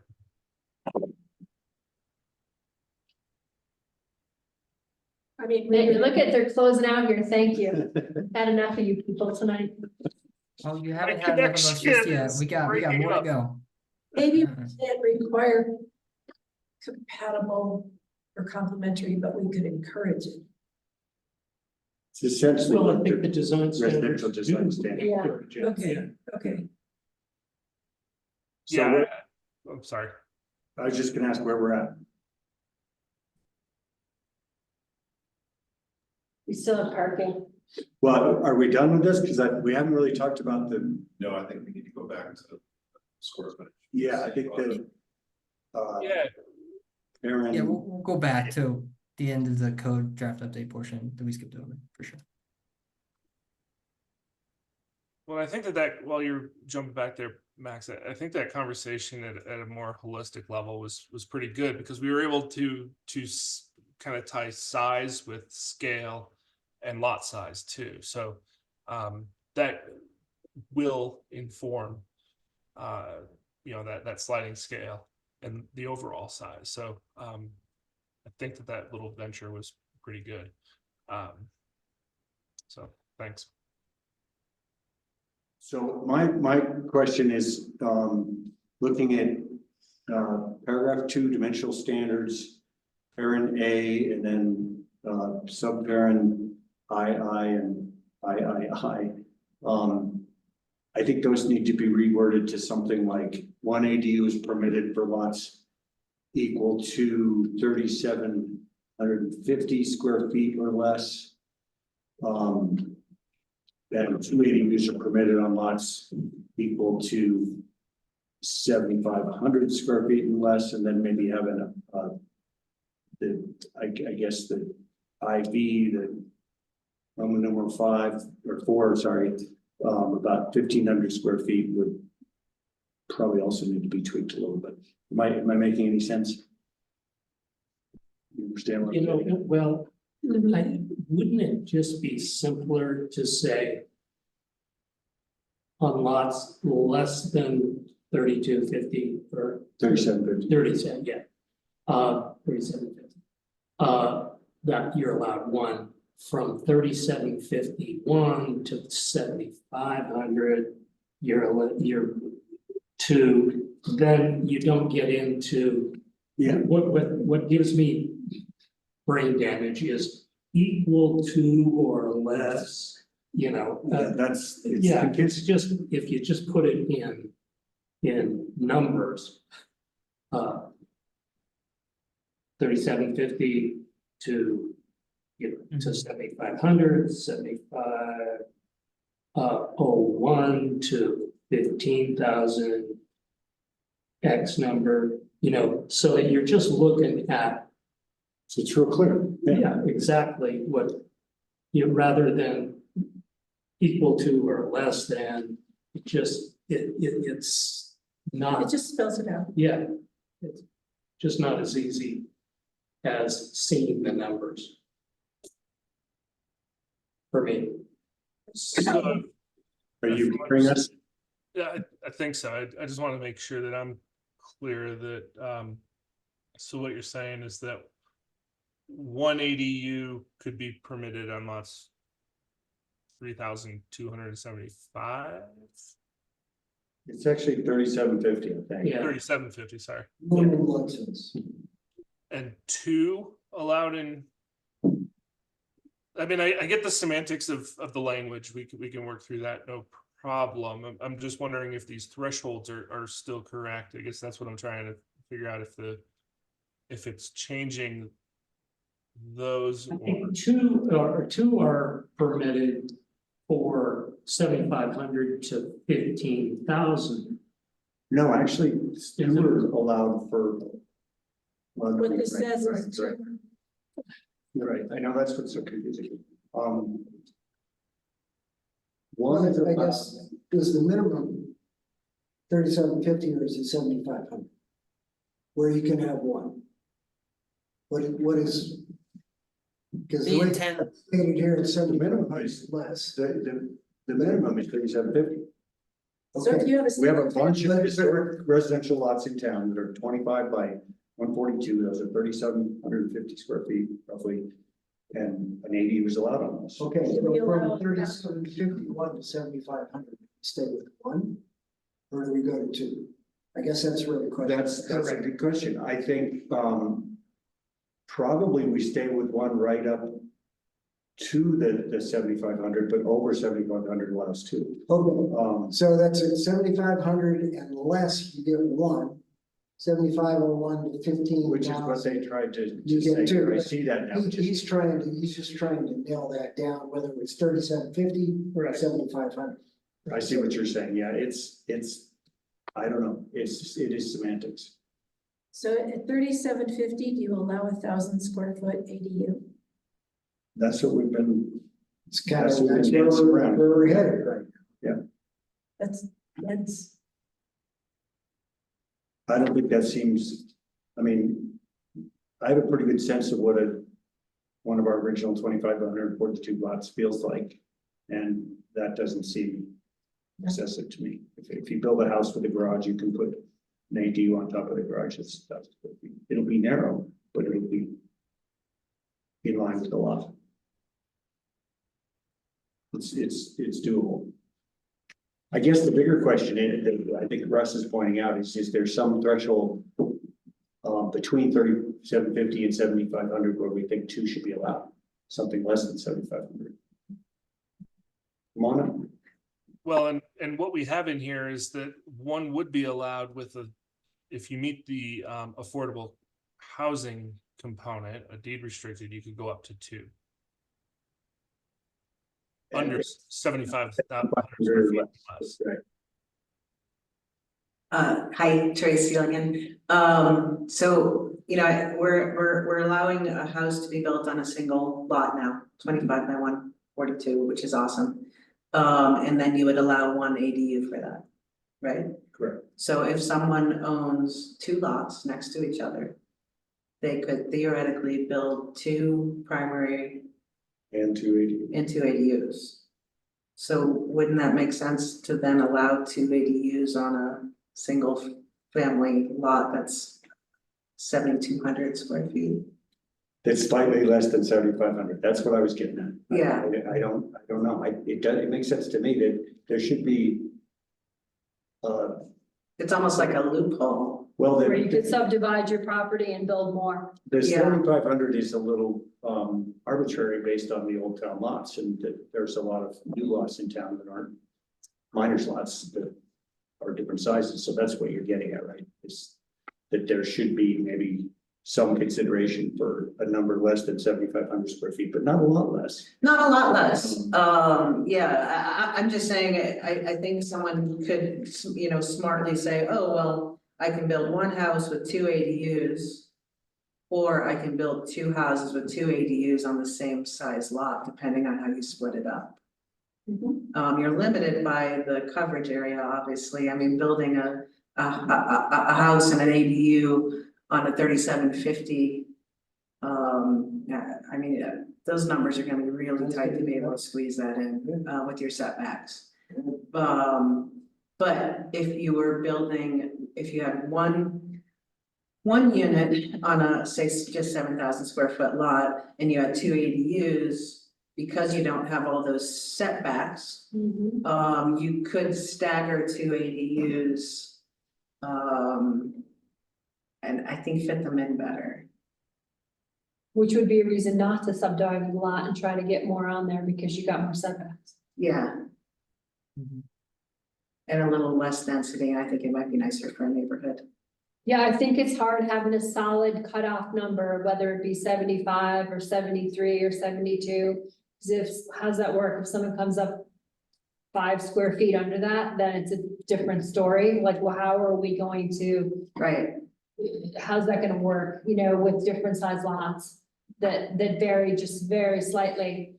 Is it gonna be a hard cutoff? Yeah, I think I think, aren't there quite a few lots that are like 6,900, somewhere in that range too, just under 7,000? Yeah, like what's the number gonna be?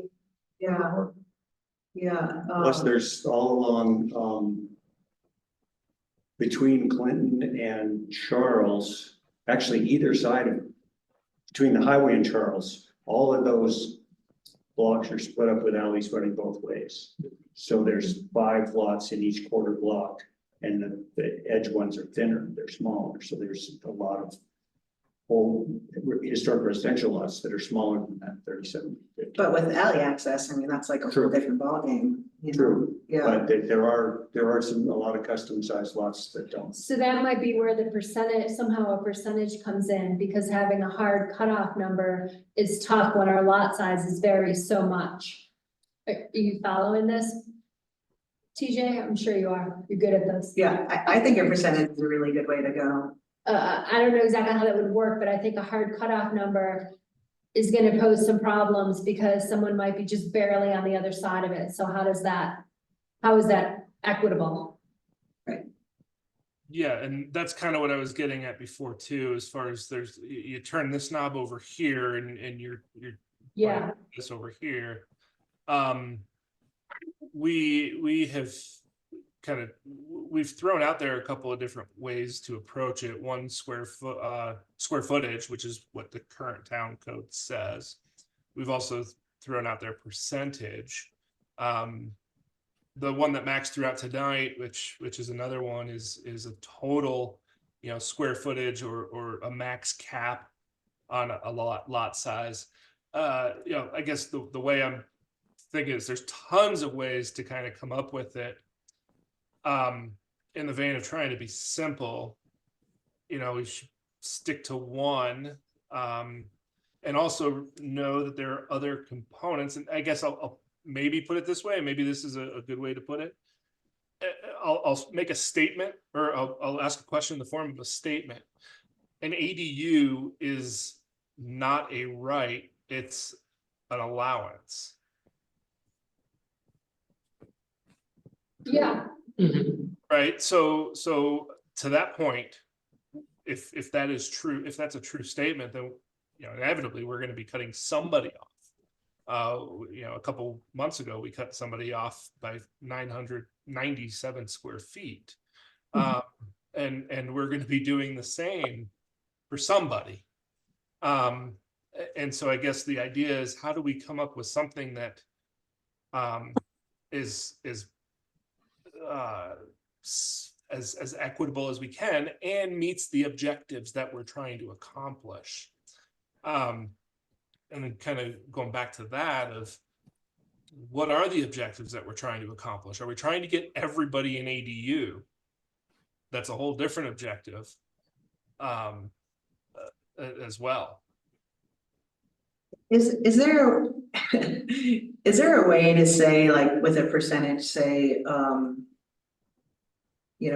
we don't want more than 50% lot coverage? well, we didn't like that 50%, right? But then we were like, but the 40% one looked better. So maybe we're coming back to the percentage, but we're changing that number. And I'm not so concerned about allowing people 2 ADUs, but I liked your scenario where, like, one maybe is attached, one's maybe like a small apartment, there's all these different scenarios. So it should be like equitable across lot sizes without allowing anyone to go too dense, but not cutting someone off, by 5 square feet to say, oops, you didn't make the cutout, but your neighbor did because they have the extra 5 square feet. Yeah, but I guess I'm wondering, I got to apologize. I wasn't able to read through all the literature before I come in meeting, sorry. But let's say you have a 10,000 square foot lot and you wanted less than 50% coverage. Could you say, your total livable area, primary and ADU, has to be under 5,000 square feet? Under 50%. Under 50%. And kind of work it that way so that then it can accommodate different lot sizes? So that becomes inequitable from the standpoint of those with larger lots can have larger square footage. And I'm just, there's tons of ways to say it. The way that it's laid out right now, by saying having a square footage for each ADU, or is that no matter what size lot you have, right? So if you own a 10,000 square foot lot or a 3,700 square foot lot, you're allowed up to 1,200 square feet, provided you can meet the restrictions that are applicable to every lot in that same zone district. So from I think the square footage is more equitable and allows more access to it based on lot size. Yeah, because you can go up. I guess that makes sense. Right. Yeah, that does make sense. Now, so I guess I'm less worried about the floor, if you will. more worried about how do we establish the top, right? So is it a per ADU square footage? Is it a per ADU square footage up to 8%? And of course, every time that we layer these things on, we get more complicated. And I've heard multiple times, let's keep it simple. And at this moment, let's kind of just recap. And if I capture this incorrectly, Max, let me know. But basically, what we have right now is any lot under 7,500 square feet, 7,500 square feet or less, is allowed one ADU plus another if they meet the affordable housing and other incentive components. So you can have two. Anything from 75 to 1,500 can be allowed two, or they can go up to three if they meet that threshold. Anything over 15,000 square feet can have what, two? Plus Anything over 15,000 square feet should have a site plan approval. now we just brought in a whole different element.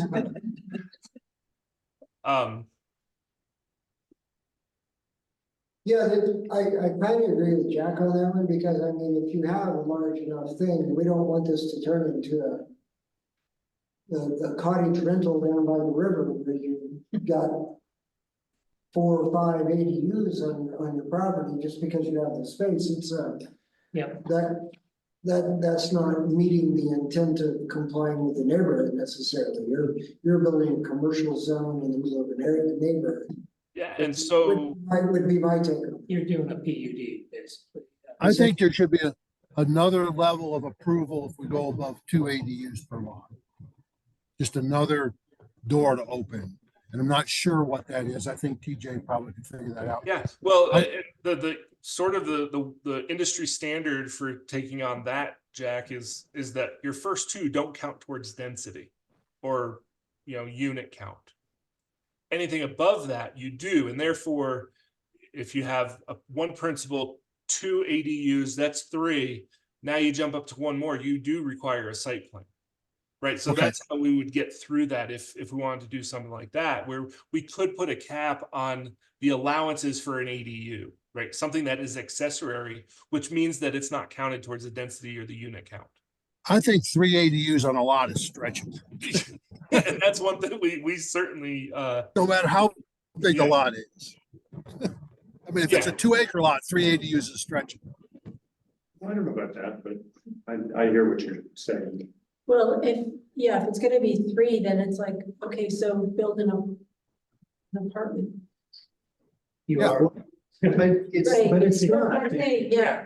And I'm a little confused about why apartments are being spoken of as if they're a terrible thing. I'm not at all. I just, when you were talking about 15,000 square feet and the cottage effect, it's like, well, wait a second. If you're gonna go that dense, just build an apartment. It's not a derogatory, but it's Right. But they're required long-term, right?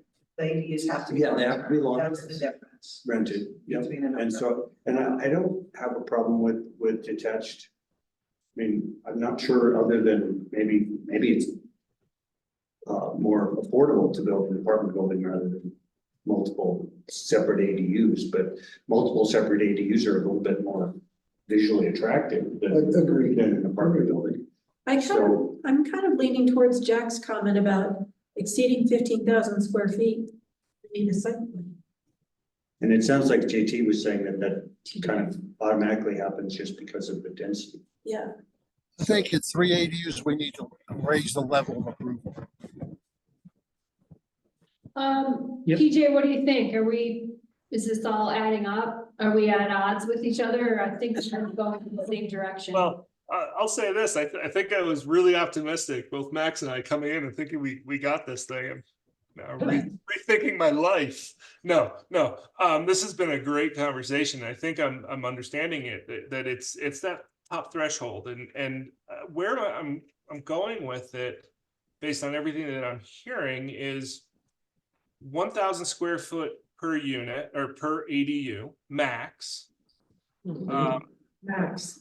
Allow one, and maybe we still need to toggle that square footage, but the idea that, hey, 7,500 square foot and below is allowed 1 + 1 for an incentive. 15,000 and below, yeah, allowed 1 or 2 + 1 for the incentive. And we're basically saying that anything over 2, is that 2 ADUs wouldn't count towards the unit count. And basically if you have 3 ADUs, which means there's 4 units on the property, you would have to go through a site plan process. If you're allowing 2 ADUs plus a restricted unit, are all 3 allowed to be 1,000 square feet?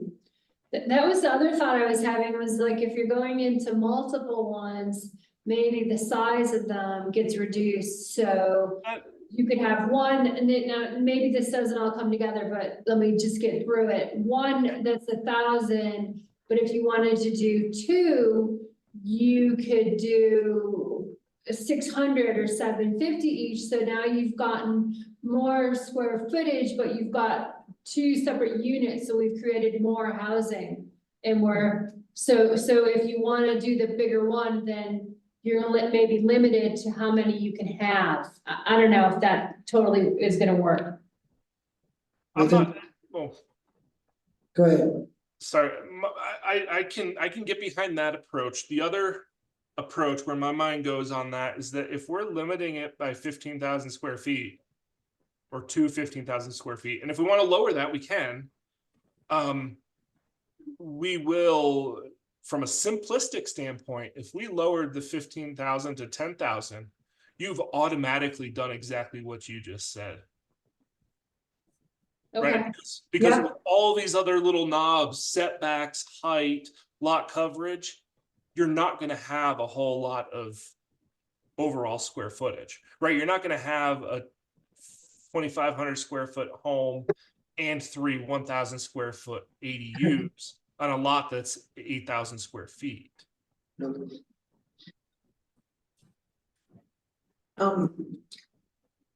I'm sorry, I have to be in Grand Junction in 2 hours to pick someone up at the airport. I really have to go. I really wish I was part of this conversation longer and I hope to come to more.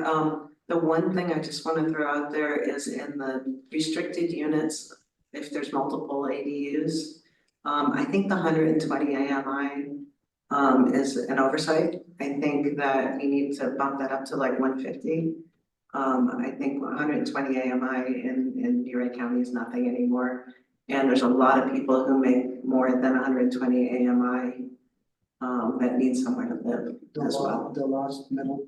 The lost middle, and if this isn't, if we're not dealing with federal money or anything, then we have to meet that 120 AMI, I think it should be raised. I feel like 150, I don't know, totally up for discussion, but I think that's gonna limit. That's not what we're trying to do. We appreciate the input. Thank you. Thanks, hopefully there'll be more of these and I can come, but I gotta hit the road. Safe travels. Thanks. Last Tuesday, everyone. Safe travels. I know, somehow I am getting the email updates. Someone just told me about this last night. They go out every Monday before. I'm not getting them. Check your spam folder. There you go, I'll do that. Sorry, thanks. No worries. No, but Drive thanks for the safe. AMI comment. We Yeah, haven't gotten to that yet. We all Thanks. agree. Thanks. And I think we all. I just want to make sure I am correct on the definition of an ADU. It can be attached or detached to a primary dwelling. Can it be attached to other ADUs, or does that then define a duplex or a triplex? Good Yeah, question. would it essentially have to be condominiumized? So does it have to, yeah, so does it have to be freestanding unless it's attached to the primary dwelling? I would think not. Well, I'm asking because I don't know.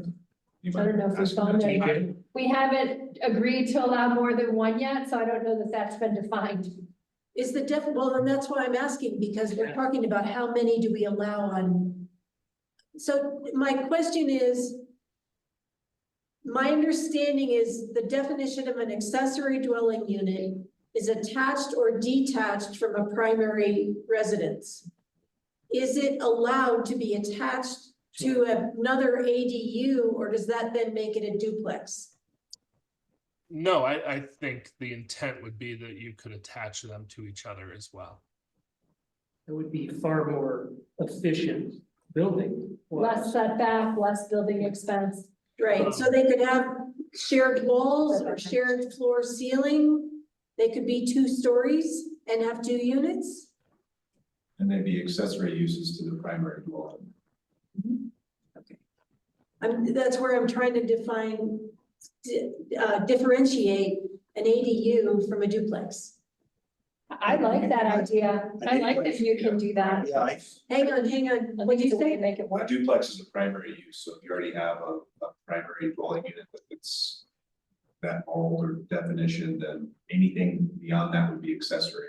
Okay, Even in the scenario you're giving where 2 ADUs are connected, yeah, can't be a duplex because there's already a primary use. okay, and what did you say? that's what I was gonna say. It's semantics. It's like, Okay, it's physically a duplex because it's 2 attached units, but it's not a duplex because it's legal. okay, thank you. So the answer is yes, you could do that. You could do that. You could do it. Stack them. So if you're on the smaller sized lot, that would be one way to put 2 units on and just make them 2 Skip the stories. garage. Skip and the do- garage, do 2 stacked. Stacked. Okay, I just needed to clarify that in my head. Yeah, it's an interesting point. I like that point. Yeah. And it's good to clarify. Yeah, Oh my God, do you have any more questions for us? We have to talk parking. We just, Okay. we approve it. okay, so do we? But see, TJ brought up the 15,000 square feet versus 10,000. I didn't hear any discussion on that. We'll be revisiting this. I think that was just a hypothetical. Okay, Yeah, Right. but I don't think, TJ, you were not seriously considering 10,000 rather than 15, were you? Not necessarily, but I was just using that as an example where that is a factor, that is a simpler way to limit the size of ADUs on lots. Mhm. Beth has her hand up. Yeah. If I can butt in here, we've been talking about a lot is 3,750 square feet at 25 by 142, and unless my calculator's lying, 25 by 142 is 3,550. So, not 3,700. It's true, yes, it is 3550. So I think we've been using that 3,700, 3,750 throughout this meeting, and it's only a couple hundred square feet off. And I think we need to clarify that for the record and for the minutes, because it could haunt us. Mhm. Good point. Okay, Beth, you still got a question? Yeah, I got a couple of things. One, do we have allowing rental of both a primary and a single ADU in these proposed changes that these guys are taking back? And 2, what if 2 adjoining property owners wanted to condoize ADUs in the back of their property? Not to open a whole kettle of fish, but just a thought. ADUs aren't allowed to be condo. Well, I'm just asking, if I want to share building expenses with my next door neighbor and condoize my garage and ADU units in the back, could I be able to do that? ADUs are not just a allowed to be thought. condo. I think Currently- by definition, I think they wouldn't be ADUs anymore because they'd be Well, but primary. they would have to be condoized to be split between the 2 primary units. Okay, just Uh, think it outside the box. Sorry, just to be clear, we threw that idea out there last month and we. beat Okay, sorry, it I for wasn't a able to be while. there last month. And yeah, no, that's good. And we really got down to it becomes an affordability kind of a thing. And the semantic, like all the things that would come along with it, probably as we are. So it would negate my savings to build the ADU adjoining my next door neighbors with whatever it would come with. Is that what you're saying? Yeah, because we would require, covenants, an HOA of some sort and. Okay. all sorts, right? It's not terribly There's- well thought out, guys. All I really Oh. wanted to say was, and we have the renting of 2 units. If you're gonna do 3, 4, 5, a whole different ball game, but just bringing that one up. We mentioned, I don't know if you were on yet, but we did mention that a number of us are okay with the idea of having this smallest scale primary dwelling unit with a separate ADU being both rented and not. Okay, I was on, I had to get off briefly, John. I was just double checking. Cool, Gotcha. that's all, guys. Thank you for your work tonight. Thanks for being here. All right, bye.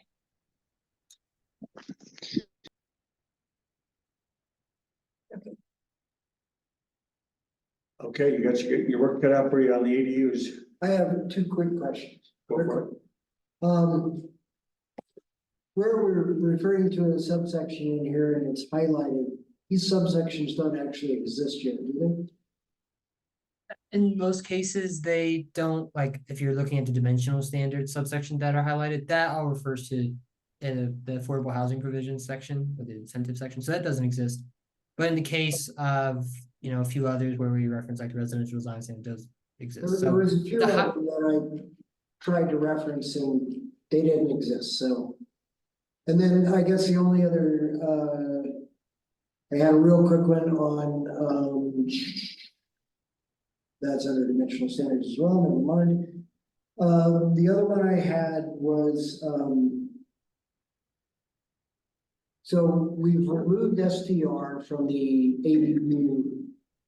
But I guess to me, and that's good, but the meat of this is how do we confirm that once something is set up as an ADU, it doesn't become an STR? You have to have. That's part of the incentive of the ADU was being able to get the tap into the water and sewer. And it seems like that's something we don't have backstop for. Let's say I build my ADU, I set it up that way, and then I sell my house, I move on or I die. Next owner comes in and says, oh, that's a great short-term rental. Do we have anything or is there anything we're planning to do to prevent that from happening? Our normal code enforcement protocol, I mean, you have to have a short-term rental license to short-term rent. But if they apply, If they apply to short-term rent their ADU, then it's a very polite, thank you for your application, but no, thank you, Yeah. right? Right. And if they do it illegally, then hopefully we're alerted fairly quickly and put the kibosh on that. Does that make sense? Yeah, yeah. Okay, cool, done.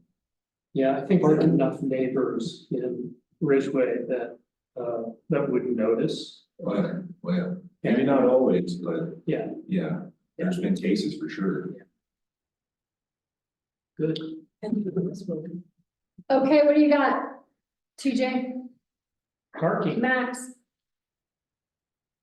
Are we ready for parking? yeah, I think we're sufficiently worn down, so this Yeah. one should be Yeah. easy. We wore you down so that the parking would go simpler. you I did. think we've worn ourselves down, but yeah. The order of operations is intentional, so I'll stop sharing for a moment and hope the other one, just give me a moment to figure out how to use the computer. Be sure.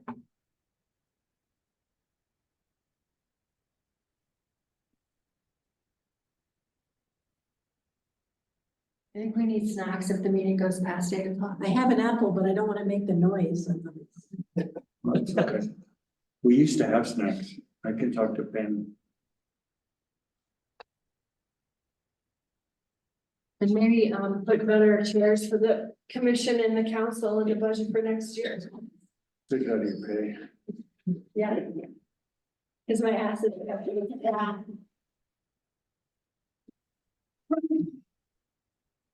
Okay. Moving on to chapter 7 parking code updates. So for this update, we're gonna be strictly just talking about a code draft. I don't have any fun graphics to show off for parking regulations, unfortunately. But hopefully with this discussion, we'll establish the next steps for the parking code updates. You know, as a quick background, not unlike our ADU background, we first evaluated best practices in February. And moving on to March, we took some of those best practices, turned some knobs, and we came up with an initial draft. And since the last discussion, we've done some mostly minor edits to the parking code draft. So based on what I was just saying is we did a lot in the last, we talked a lot in the last update about a plethora of options for the parking code. So for this update, the next thing we kind of need to discuss more are the measurement standards for some of those parking requirements in the use table. Generally, the strategy here was to reduce parking requirements overall and push alternative modes of transportation as well, while also keeping in mind pedestrian safety. So the other thing is adding in other parking standards for uses that weren't in there before. Here I'm talking about specifically education-based, so like high schools, middle schools. What are the parking requirements for those? And then also combining some definitions and making sure that they're aligned with what's in the zoning table and currently within our definitions. So making sure we're not making up new words just in the parking section.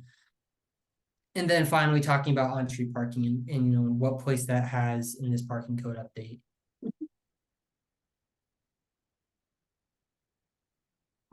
All right, number one. So we have a few spots where there is employee-based parking standards. And this is generally best practices points towards getting away from those as uses move through a building, a storefront. The use of a restaurant is different from that of a maybe a tattoo parlor, right? So you're not going to have the same parking standards, and it should maybe be based off of square footage instead, so that uses can continually use that spot and have adequate parking despite what the customers need or what the owners need. So we only have one spot here where we haven't really given it much. We as in, we haven't talked about it much. For industrial uses, we have currently as one space for 2 employees on shift. This is one of the only ones remaining that we think is fine, but maybe worth discussing. And then in addition to that, some other thoughts about how else we calculate it on a site. So another option we're floating is providing for maximum parking spaces on a lot. So just establishing a maximum for any use or making it a percentage of the lot, right? So if you have a 5,000 square foot lot, you can only use maybe 1,500 of that for parking as an example. So these are some of the things. So we need to discuss, should we continue using employee-based parking in the standards? Do we want to eliminate that and replace it with something else? As well as, are we thinking about maximum parking spaces as an alternative or as a percentage of lot coverage as an alternative? The idea there mostly being to make sure that lots aren't just giant empty parking lots most of the week, and avoiding that scenario. That's the intent there. So these are 2 things for this slide. Thoughts, please. I can kind of see leaning towards the second one more. In industrial uses, I don't have an issue with what you've got, but with some other locations, 1 for every 2 employees would work because we have a lot of employees coming in from out of town, like our restaurant workers. You've got industrial, I think our industrial areas probably okay with that, but I can't see the going to half of an employee-based parking, 1 for every 2 on a general basis. So I would probably lean towards the maximum. Yeah, and the current for general retail, we just, I think, decreased the requirement. So now it's a flat 1 space per, I don't have it pulled up in front of me, but I think it's like a 1 per 1,200 square feet. 1,000. 1,000, yeah. 1,000, yeah. 1,000. And if you remember, and of course we all remember, we discussed last time that that number is based on that assessment that was done for the downtown area. So if we need to twist that number around, it's still very reasonable. Max, I have a couple of questions here. On your handout, page, 1 of page 6 on the parking exhibit, item number A, residential, it says, single family and duplex, 2 spaces per dwelling unit. 1 space required parking space may be permitted on street.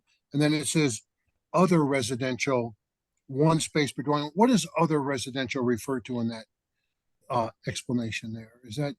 Would that be an ADU? That's a good point for the ADU question. But the intent here would be anything that's not a duplex or a single family dwelling. So I think ADUs would fall under that other residential in this scenario. That's my understanding. Okay, And and then then, other could also be like a triplex, multiplex, when we go higher than 2 dwelling units in a building footprint. so on single family, 2 spaces per dwelling unit, and then you go back on the next page, paragraph number 4B, it says that those 2 spaces cannot back out onto a public street. My concern about that is all my neighbors have parking spaces that back out onto public streets. I think that's a mistake, and I think we should look at that when we get there. So, Well, I was just gonna say that 4 doesn't apply, 4B won't apply to single family or duplex residences. okay. I'm Because I agree sorry, that that'd be, we wouldn't know, I wouldn't know how to get around that if I was in a single family house, but. it says parking plan requirement, so I might have misread that. So, okay, because that doesn't make a lot of sense, because a lot of these houses, you have a garage and you have 2 parking spaces in front of the garage, and those 2 parking spaces in front of the garage back out onto the street almost every Yes. time. Yeah, so I guess the thought here too is that if you were to get in anything bigger, you probably have something more complicated than just a driveway into the right of way. When you get into something that's more apartment-like, then you're probably having a separate parking lot that's on site. So that makes a lot of sense, and I don't think we want to prohibit So- cars at a regular house to back out into the. So that I understand this, back to what Russ was saying on paragraph number M, industrial uses, 1 space for every 2 employees on shift. If you built a building in the industrial lot and you had no employees, then you would have no parking requirements? If that is what your company is proposing as part of that site plan submittal, then yeah, that would be the interpretation. That scares me. Well, the other thing is that some of these uses could change over time, so it seems like there should be a standard, a minimum standard. Right, that building that doesn't have any employees could change hands and then suddenly have employees and there's been no parking provided. Yeah, I think it's going to be hard to get away from per square foot or uses on this. I mean, I've been doing this a long time, and uses and square footage have always been the general standard. I'm not opposed to something else, but I think that was Pam was talking. I agree with that. I mean, I'm going to build a building in industrial park, and I hopefully don't have any employees, but that doesn't mean I shouldn't have parking. Well, and just a very high level approach, and what we started with is basically getting government regulation out of the way and letting the market dictate what kind of parking it is. So the goal, like when Max and I started working through this thing and saying, okay, how are we going to do this? Our ultimate goal was to get to a point, and we talked about this, I think, last month, to get to a point where there was never a situation where an applicant or a developer came in and said, I need to reduce my parking. Right? You guys are requiring too much parking. And that's simply from an economic standpoint, too, that the property is so much more valuable as whatever the intended use is, whether it's employment, manufacturing, or retail or restaurant, than as a parking space. So that's one component. And we did mention that there are multiple examples where the only required parking space could be a handicapped spot. And that might actually be on an adjacent property. So that was done somewhat purposefully. Now, the other question that came up of, oh gosh, what if it's underparked now and it's meeting the requirements now, but then it changes use? What happens is change of use would require a new site plan. That site plan would then evaluate all of these elements too, and we would come up with some way to meet that standard, whether it's on-street parking, shared parking agreement with adjacent property owners, or a shared parking plan. So it could happen, but we think we have enough guardrails in place to be able to evaluate it at that time. With all that being said, Jack, I don't necessarily disagree that the employee component is a tough one, which is why we took it away in most places. I mean, I don't like the square footage stuff or the use. I mean, a restaurant definitely has more parking than an industrial building. Doesn't have to be an employee base, but I think, I mean, John is going to faint when I say this, but I think these parking standards are way too lax. And I think we need to have some bare minimum, even if it's 1,000 square foot per one space or something that they have to provide some type of parking besides on street. I mean, I agree with that, Jack. I think we may have gone too far in the other direction. On some of these. I have a question. If you were to take any of these numbers, at what point, how much does the government require handicap parking for any given facility or use? The typical handicap ADA standards are set in, in the federal regulations here, but it goes up about every 25 required parking or every 25 provided parking spaces. So at 25 provided spaces, you're required to have one. At 26 to 50, it goes to 2, and it kind of goes on at that pace until you get to about 100. And then additionally, and it's important to mention this as well, is that for every, I think it's 6 spaces provided, you have to make it van accessible too. So it's very likely that that one space you require to be handicapped is going to be a van accessible space as well. And so the real crutch of that is that it's based on the amount of parking provided, not on any of these other things. Mm-hmm. And provided versus required. Correct. Yep. Yeah. Which is an important point. Yep. I mean, I think I would just like to reiterate TJ's comment about the goal here is to create market-driven parking, not regulatory-driven parking. Mm-hmm. And that's kind of might feel like a scary way of looking at it, but I think it's a really 21st century way of looking at it. And in so many places in this country since the 50s, we've just built ridiculous amounts of parking that is just creating heat deserts, and it's a problem.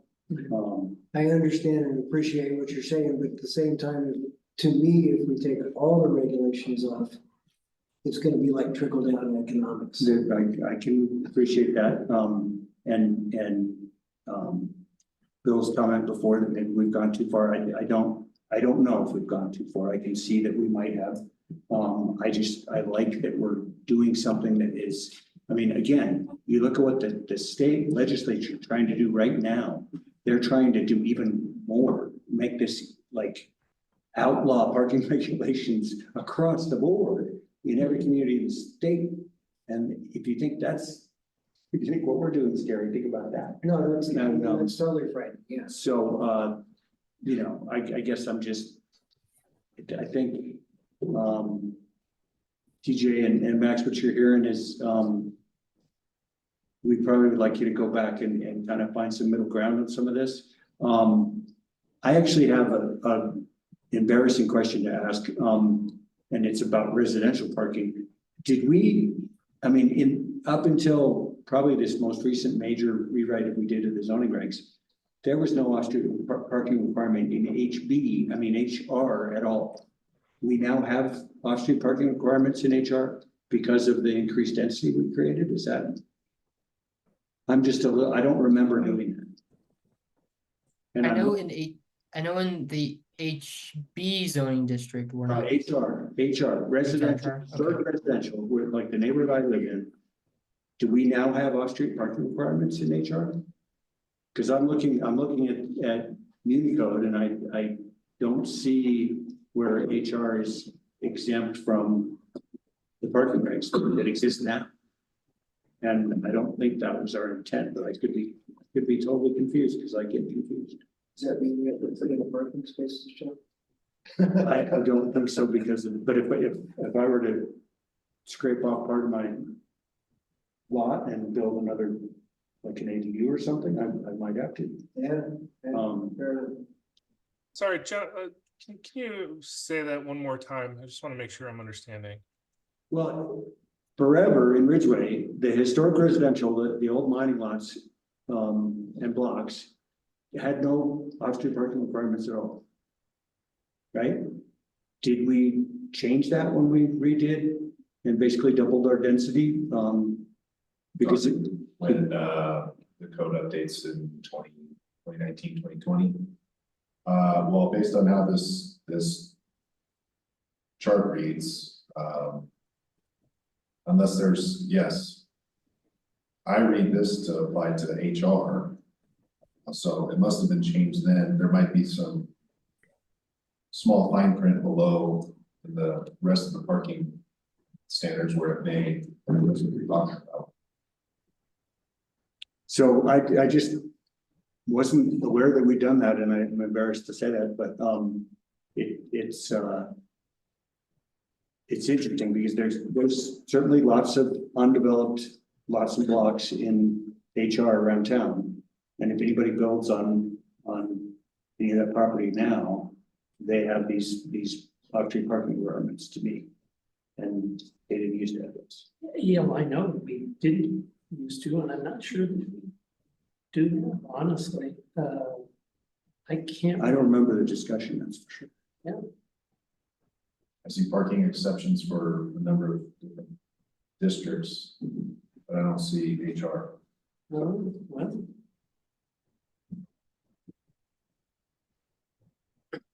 Now, I don't believe that in my tenure, there's been exceptions for HR. There has been for HB and DS. So, but I'm trying to pull up some old stuff here. If we wanted to, so therefore what that would mean is that the off-street parking requirements would still apply, and therefore single family home would be required 2 off-street parking spaces.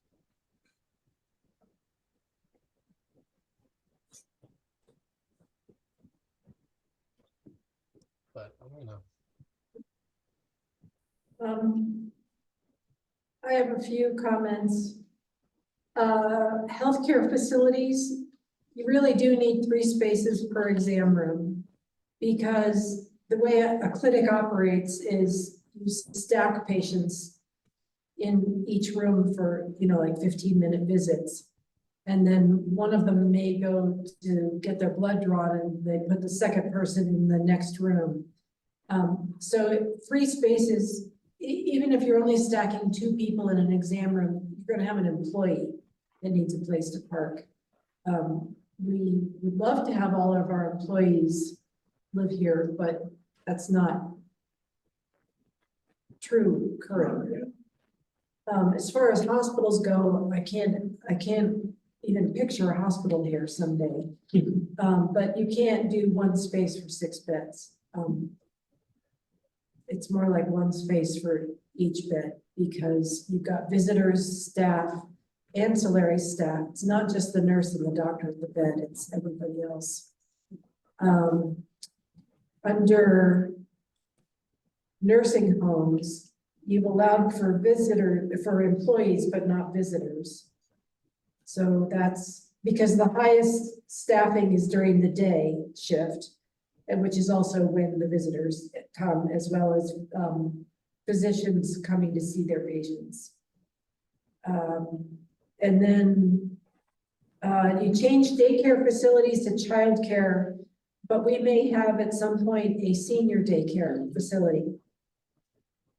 And those people will not be able to walk very far. So they either, I mean, if you do the staffing. But it's not, someday it may not just be childcare.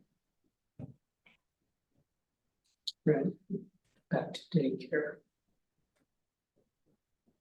Thank you for that information on the healthcare aspect of this, because I think that was something we were very interested in. And, you know, in our first draft, I don't even remember, we didn't touch the healthcare aspect of it because there's a huge safety emergency aspect to this that you, and as you mentioned, the staff aspect of it that we didn't really consider. But I think it's important that we address those specifically more holistically and make sure that we're, you know, thinking about the doctors, the nurses, the visitors, and the families. Plus, a lot of these have regulatory requirements for licensing that would be out of our hands regardless. Right. But yeah, healthcare is my life, so ask her. And So back to what John said is, our goal was to make this a market-driven parking requirement. I personally think that requiring parking by the use is a market-driven parking requirement.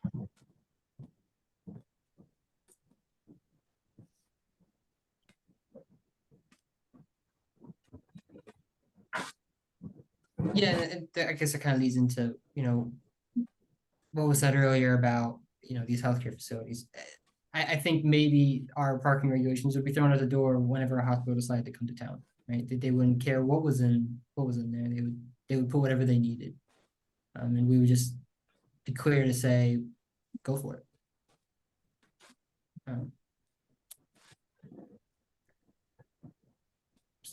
Well, So what I'm open to this. I mean, I think we're stretching the envelope here, but I think it's something we should be stretching the envelope on. So let's use our heads and come up with a good plan. So for now, would we like to return to, you know, the regulations as written for the daycare facility, hospitals, medical offices, and clinics?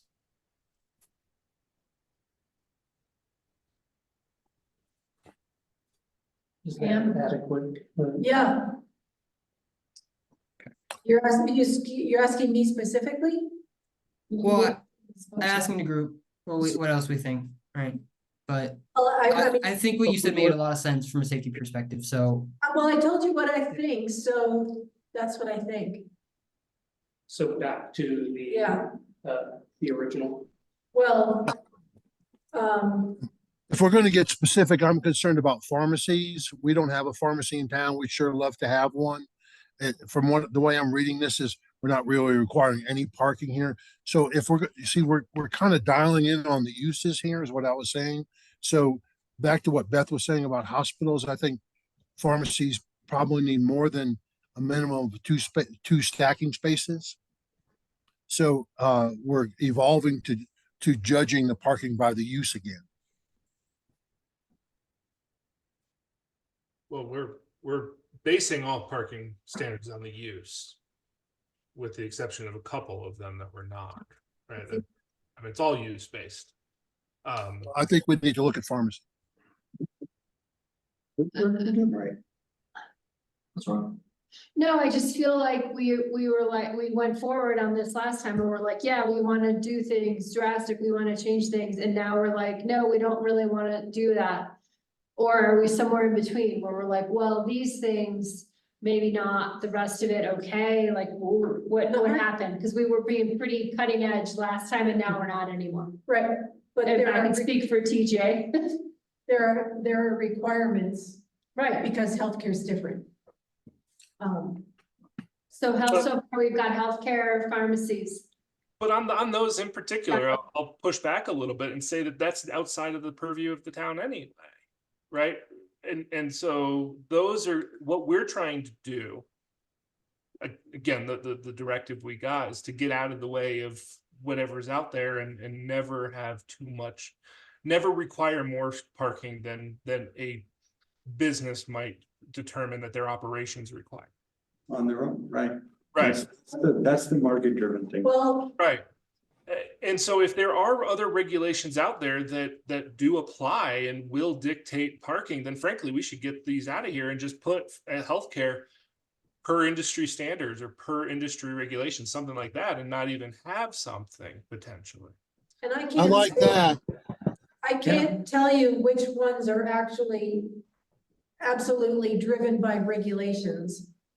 But he's saying if someone's coming in to build that facility, they're gonna have that information. They Yeah. should, I think, Come into their building plan with a referral letter from whoever regulates that thing, and we're gonna be like, what's required? so what I'm saying is, some of it's gonna be mandatory, regulatory controlled, some of it's not. Like pharmacies, that's more of a retail place. Yeah. Hospital. but nursing homes. And clinics. You know, it may or may not be fully regulated. I don't know. I know inside space is more than outside. I'm just telling you functionally and operationally that I gave you my. And that is frankly just as good as a regulation, because no business, I'll use the hyperbole of no business, right? Of course, there are failed businesses, but no business is going to go into business and invest in a property that's not meeting the clientele that they're looking for, right? That, again, Or the regulations. Right. Right. Yeah.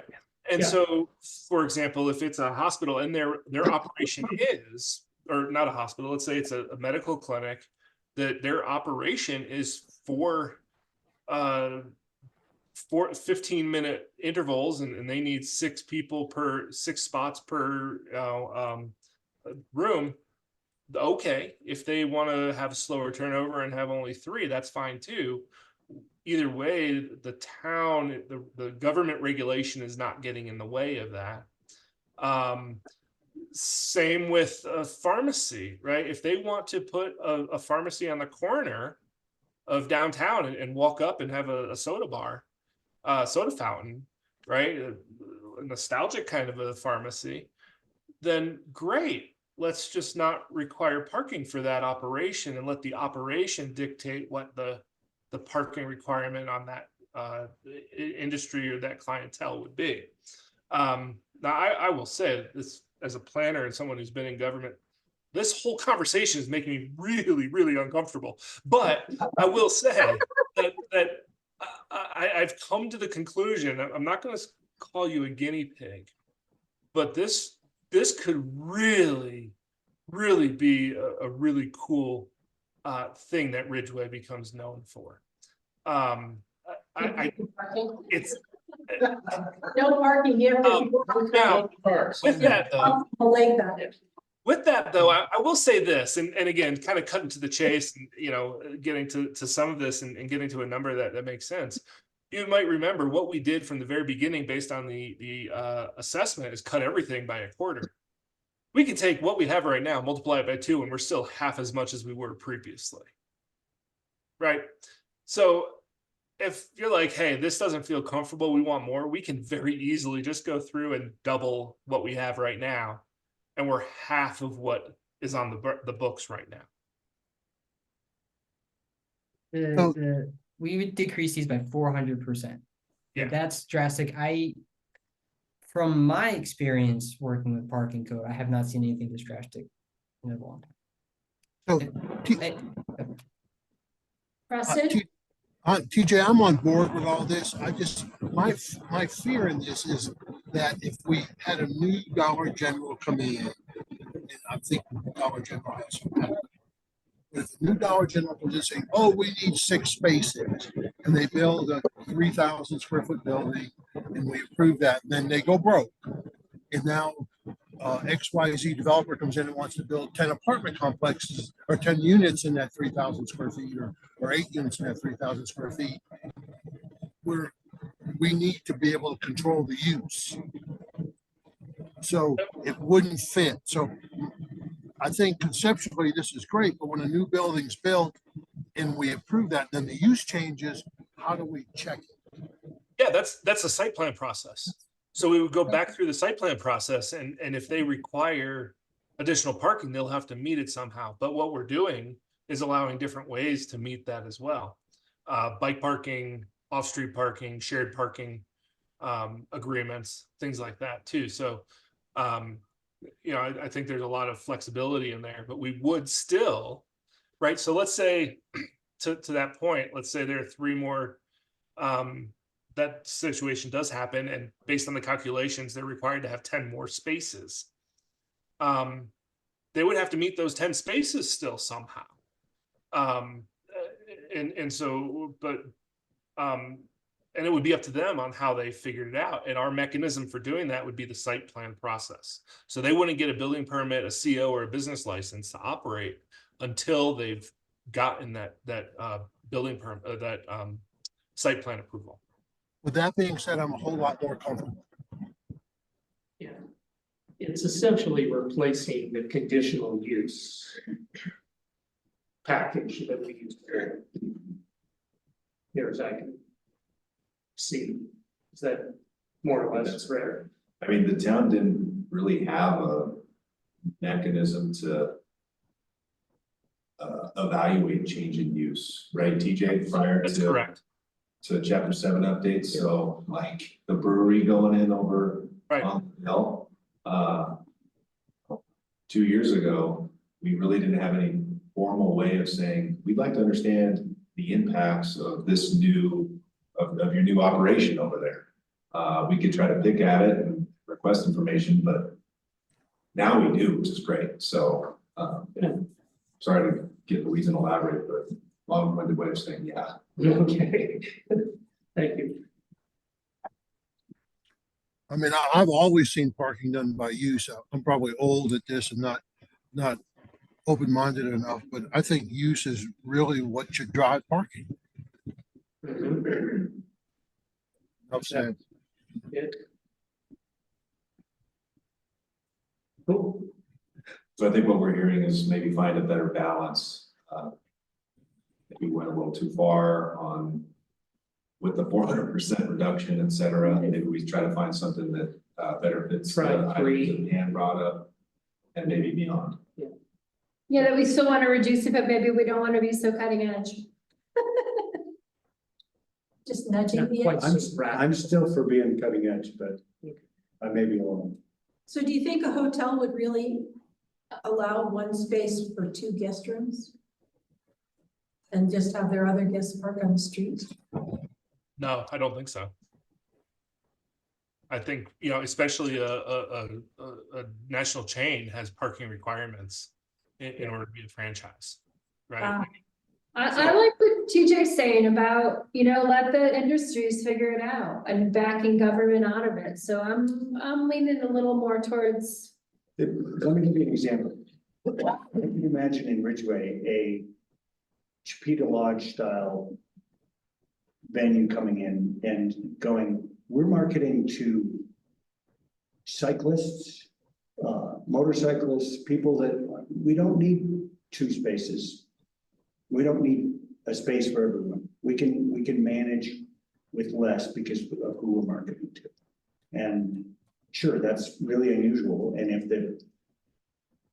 if another big, you know, hotel or motel comes in and says, we want 3 spaces per room, and they're willing to build it, but we don't require it, there you go. So I think that's the difference we're talking. If that makes sense. I'm okay with that until the first one gets foreclosed on and the second one comes in.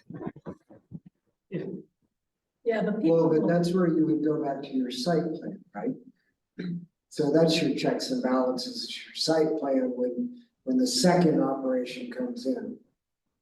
They have to get approval based on their needs and their use as to whether they've got enough spaces or not. Yeah. So that way we don't have to plan, we don't have to have the magic ball or the crystal ball and, well, that's gonna fail and it'll turn into this and then it'll turn into that. We don't have to do that. Well, going back to Jack's point, I think, if we approve a completely cyclist-oriented hotel, for instance. And because they don't have adequate parking for anything else, if that hotel fails, then we have a hotel structure without parking. And that is perhaps not a saleable situation. So I think we have to balance this somewhat with what's logically realistic. So otherwise we end up with vacant or unusable structures that are specific enough that it's a problem for the town. Yeah, I guess maybe my example was too extreme. The point I think that TJ's trying to make, and that I agree with, is that by having regulations that are sub what you might need, but don't require a number for everyone that might have some slightly unusual way of doing what they want to do, we create that unique The flexibility. yeah. Yeah.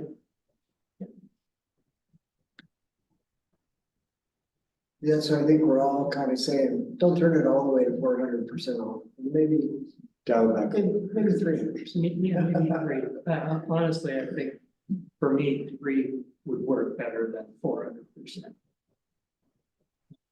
So. Yeah.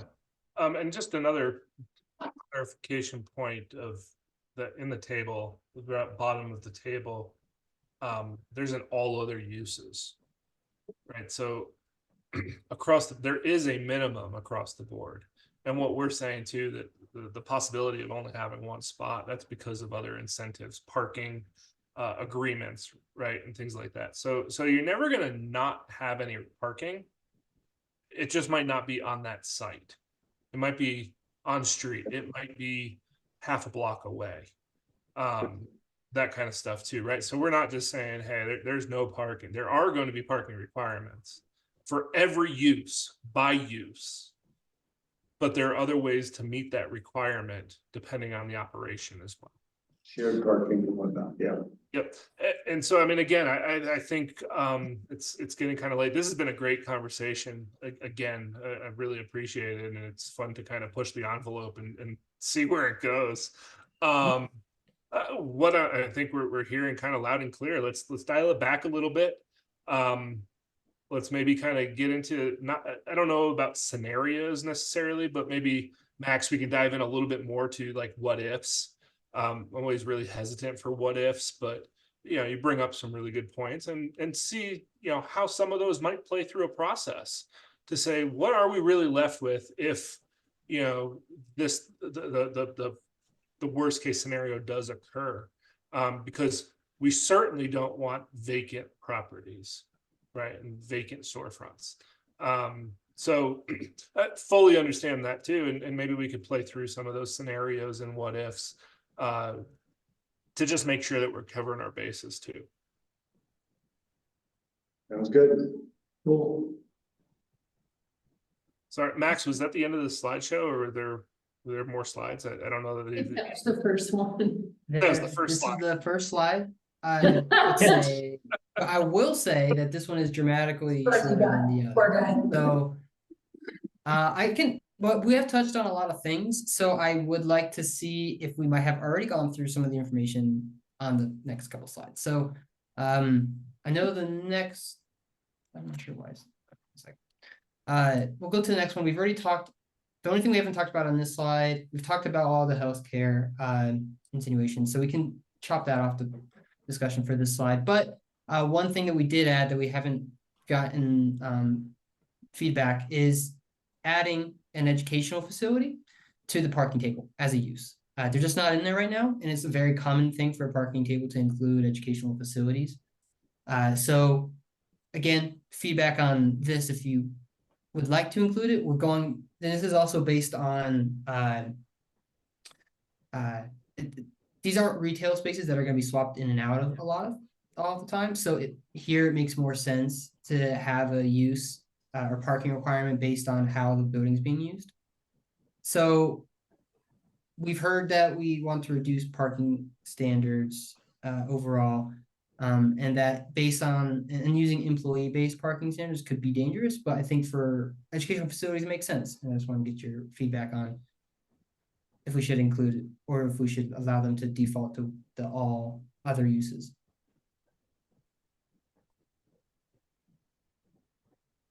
Anybody? See, the only question I have is our middle school included in our high school, or is it all? It's No, together. it's Okay, under so elementary, broken middle up to school. Elementary and middle. But for High us, school. yeah, the high schools with the middle school, it's just called the secondary school. Right, So the way you guys have written that, you need to move middle school to the high school.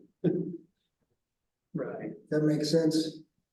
We could have a charter, I think Max is right, we could have a charter school or some type of independent school going forward. And, you know, it could mean that we assign them that flat, 1,000 square, or one space per 1,000 square feet of building. If that was the case. I think that's smart. Okay. Yeah, it's okay. So am I of the understanding that we don't want to use a use-based calculation for educational facilities and just want to apply a flat standard? No, I think we're okay having education-based parking standards. I think we just discussed that maybe the way we've broken it out with middle thrown in with elementary isn't. I don't know whether that's necessary. Here in town, our middle's thrown in with the high school, so just for clarity purposes. Right. Just need to move middle to high. Yeah, I think that Yeah. The numbers are probably pretty good shape. Okay. I mean, that I can see why it's broken out that way, because typically middle schoolers aren't driving yet, so they need more spaces for. Although maybe you argue it the other way around. I don't know. It's getting. No, I think the fact that we have an elementary, I'm just talking about the difference between 2 spaces per classroom and 1 space per student. I mean, Because middle schoolers aren't driving. So we may want to alter the number on the high school since the middle and high are together. So instead of 1 per 4 and faculty, it could be 1 per 6 students potentially, something like that. I think that's the only tweak we're looking at. right?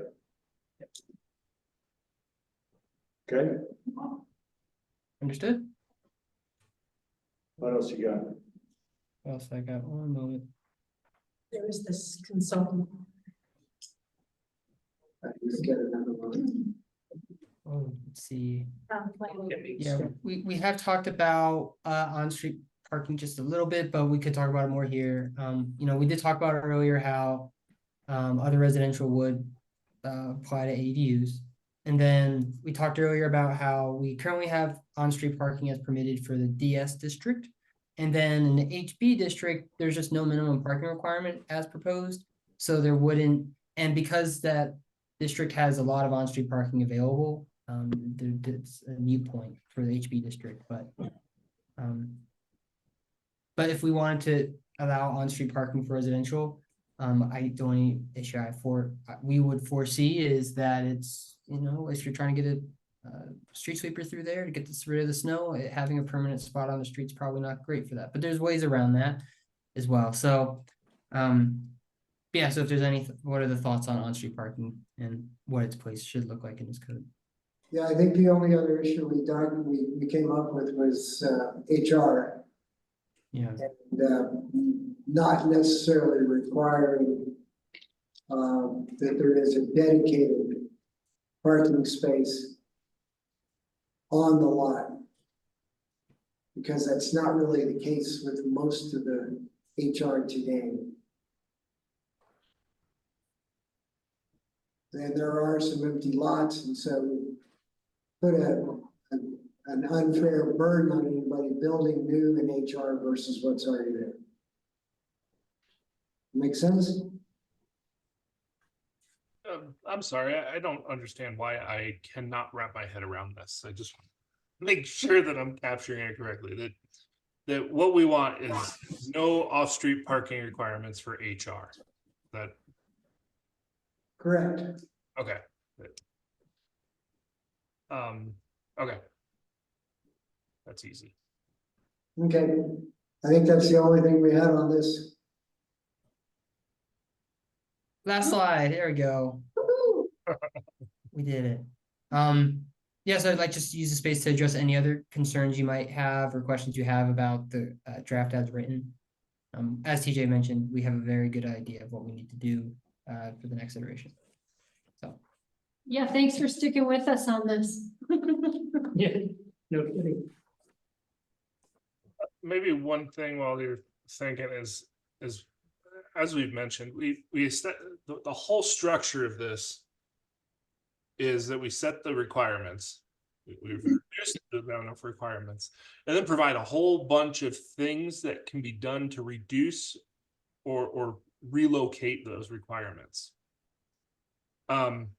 Please just take a look through those kind of in the context of this conversation and just see, again, it's not quite as controversial maybe as the ADU incentives, but make sure that we're incentivizing them properly. And so maybe there are some other places to say, hey, that doesn't really work. And the struggle, I'll say that as we were thinking through, drafting this for Ridgway in particular, is that we have a really great condensed park once and walk downtown. Then you have the other side of the highway of 550 that's very different from a parking standpoint. And so it was a little bit challenging to kind of make sure that we're balancing both of those elements too. We try to do that through and we will continue through the HR, making some exceptions. So if there are some elements there that we can exempt, that would be great. But I think there is some uniqueness, maybe not uniqueness, but uniqueness in the value and the goal of the town to really reduce parking, but still being very reliant on vehicles, the single occupancy vehicles probably and commuters, just because of the geography. So it's definitely a balancing act, but yeah. Would love to hear some additional feedback on those if you're all able to between now and next meeting. Yes, sir. Okay. Point taken. Thank you. We do have two other aspects of the code update. They don't have any slides attached to them, but we did want to let you know, give you an idea of where we're at.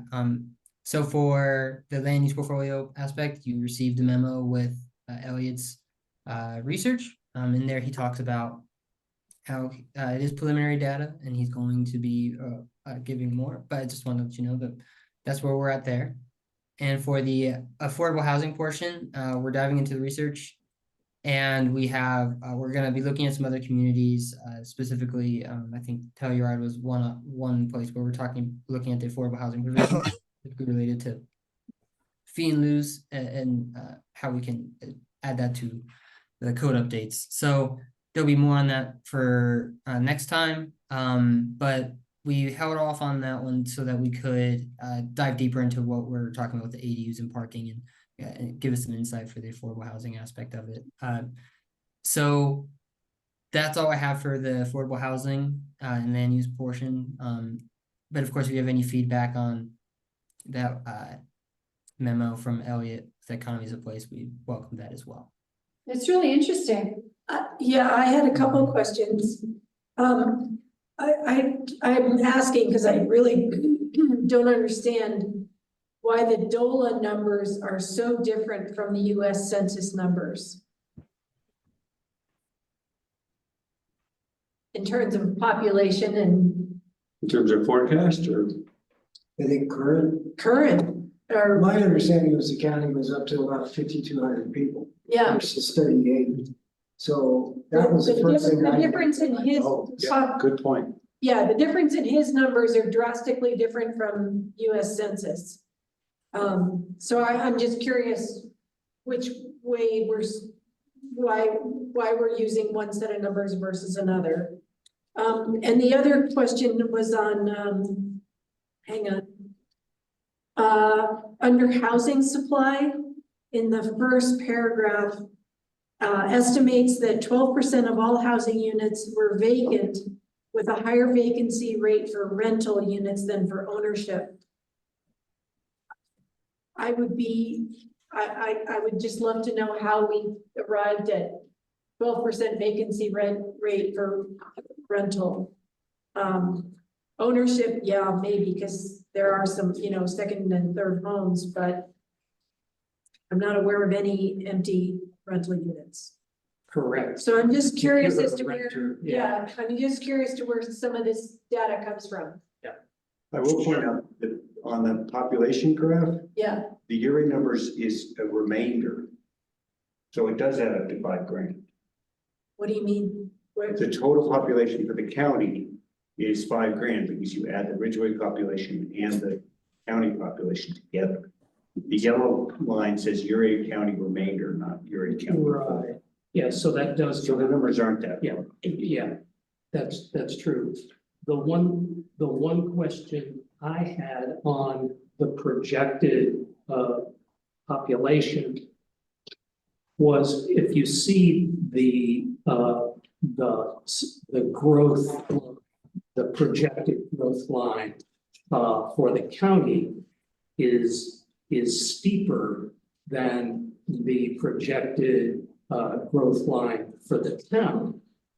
But unless things have changed, aren't we supposed to be, as the town of Ridgway, aren't we supposed to be the center of growth? So why is the projected? I think it's a, sorry, I think it's a matter of scale. And remember that the yellow number includes the city of Uray. City of Uray is growing pretty rapidly even though they don't have space to grow, they're finding places to shoehorn in a lot of units. Mm-hmm. And I also have to say, I've never agreed with the projections that we've been getting in recent studies. I think Ridgway is going to grow a lot. Yeah, exactly. That was my next point. So I am with you there. I don't think there's that much to read into the different angles because they're, okay. But your Ridgway's angle should be much steeper than it is. Yes. I don't see us by 2050 only growing by less than 200 people. That just doesn't make any sense. Correct. At all. well, because how many people did Winterhorn add? Exactly. It's 14 units. Yeah, and the complicating thing is that it didn't necessarily add people, it moved people. Some of the people that are living in Winterhorn already lived here, they just moved there because they went out, they got a rental unit into a purchased unit. True. There's Some moved from Yeah. Montrose. But then freed That's up a true. rental unit and someone was able to True, occupy that. true. I mean, I wouldn't disagree in any degree that projected number is way low. And I think I hadn't noticed that this source was from DOLA when it really should be the state demographer's office. They do an excellent job, and I don't know why they're not getting the numbers from that. Did you have something else? The only thing I highlighted on this, the main thing I highlighted was the last 2 bullet points under next steps, because I think those are essential that we consider reviewing individuals with an understanding of the Uray County market for residential and commercial real estate to vet assumptions in the analysis. And then definitely review the adopt budgets from 23 and 24 to assess trends in revenue generation. I think those are key. It's a good start. Yeah, I mean, the feedback on how Ridgway wants to compete for economic. I don't know that much has changed since the 2019 Master plan. master plan in terms of values and direction. Numbers have grown, but I don't know I that don't think the values have, No, I don't. so they might want to tap into that. Otherwise, looks good.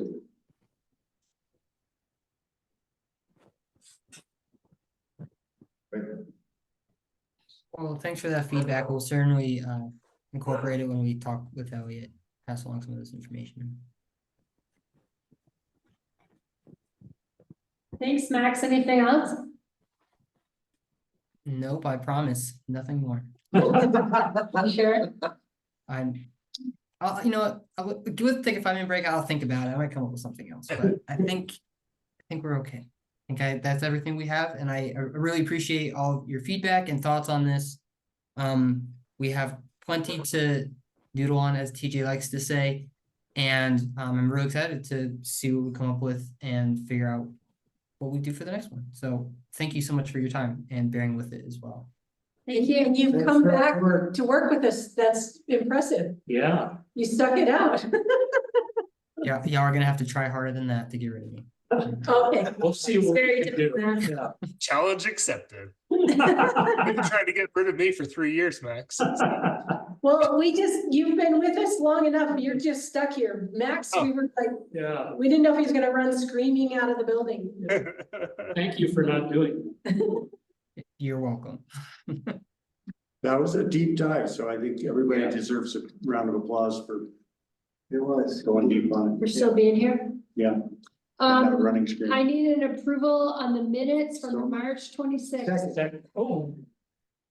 Beat me. I think I need a roll call vote since everyone's not here. Is that right? That's right. Okay, so Commissioner Forster, Approved. Lisk, Approved. Meyer, Aye. Mayor Clark, Aye. and Chairperson Montague. Hi. All right, unanimous. Does anyone else have something to share? Have a lovely evening. Preston, you have anything? John, anything we should be aware of? Oh, gosh. Sure there's something, but, no, I think we're doing okay. Meeting is adjourned. Thanks, everybody. Yeah, sorry. And every time I think, Have a great week, everyone. Bye. you just. Yeah, thanks, TJ. Thanks, bye. Thank you, have a good week. Appreciate you.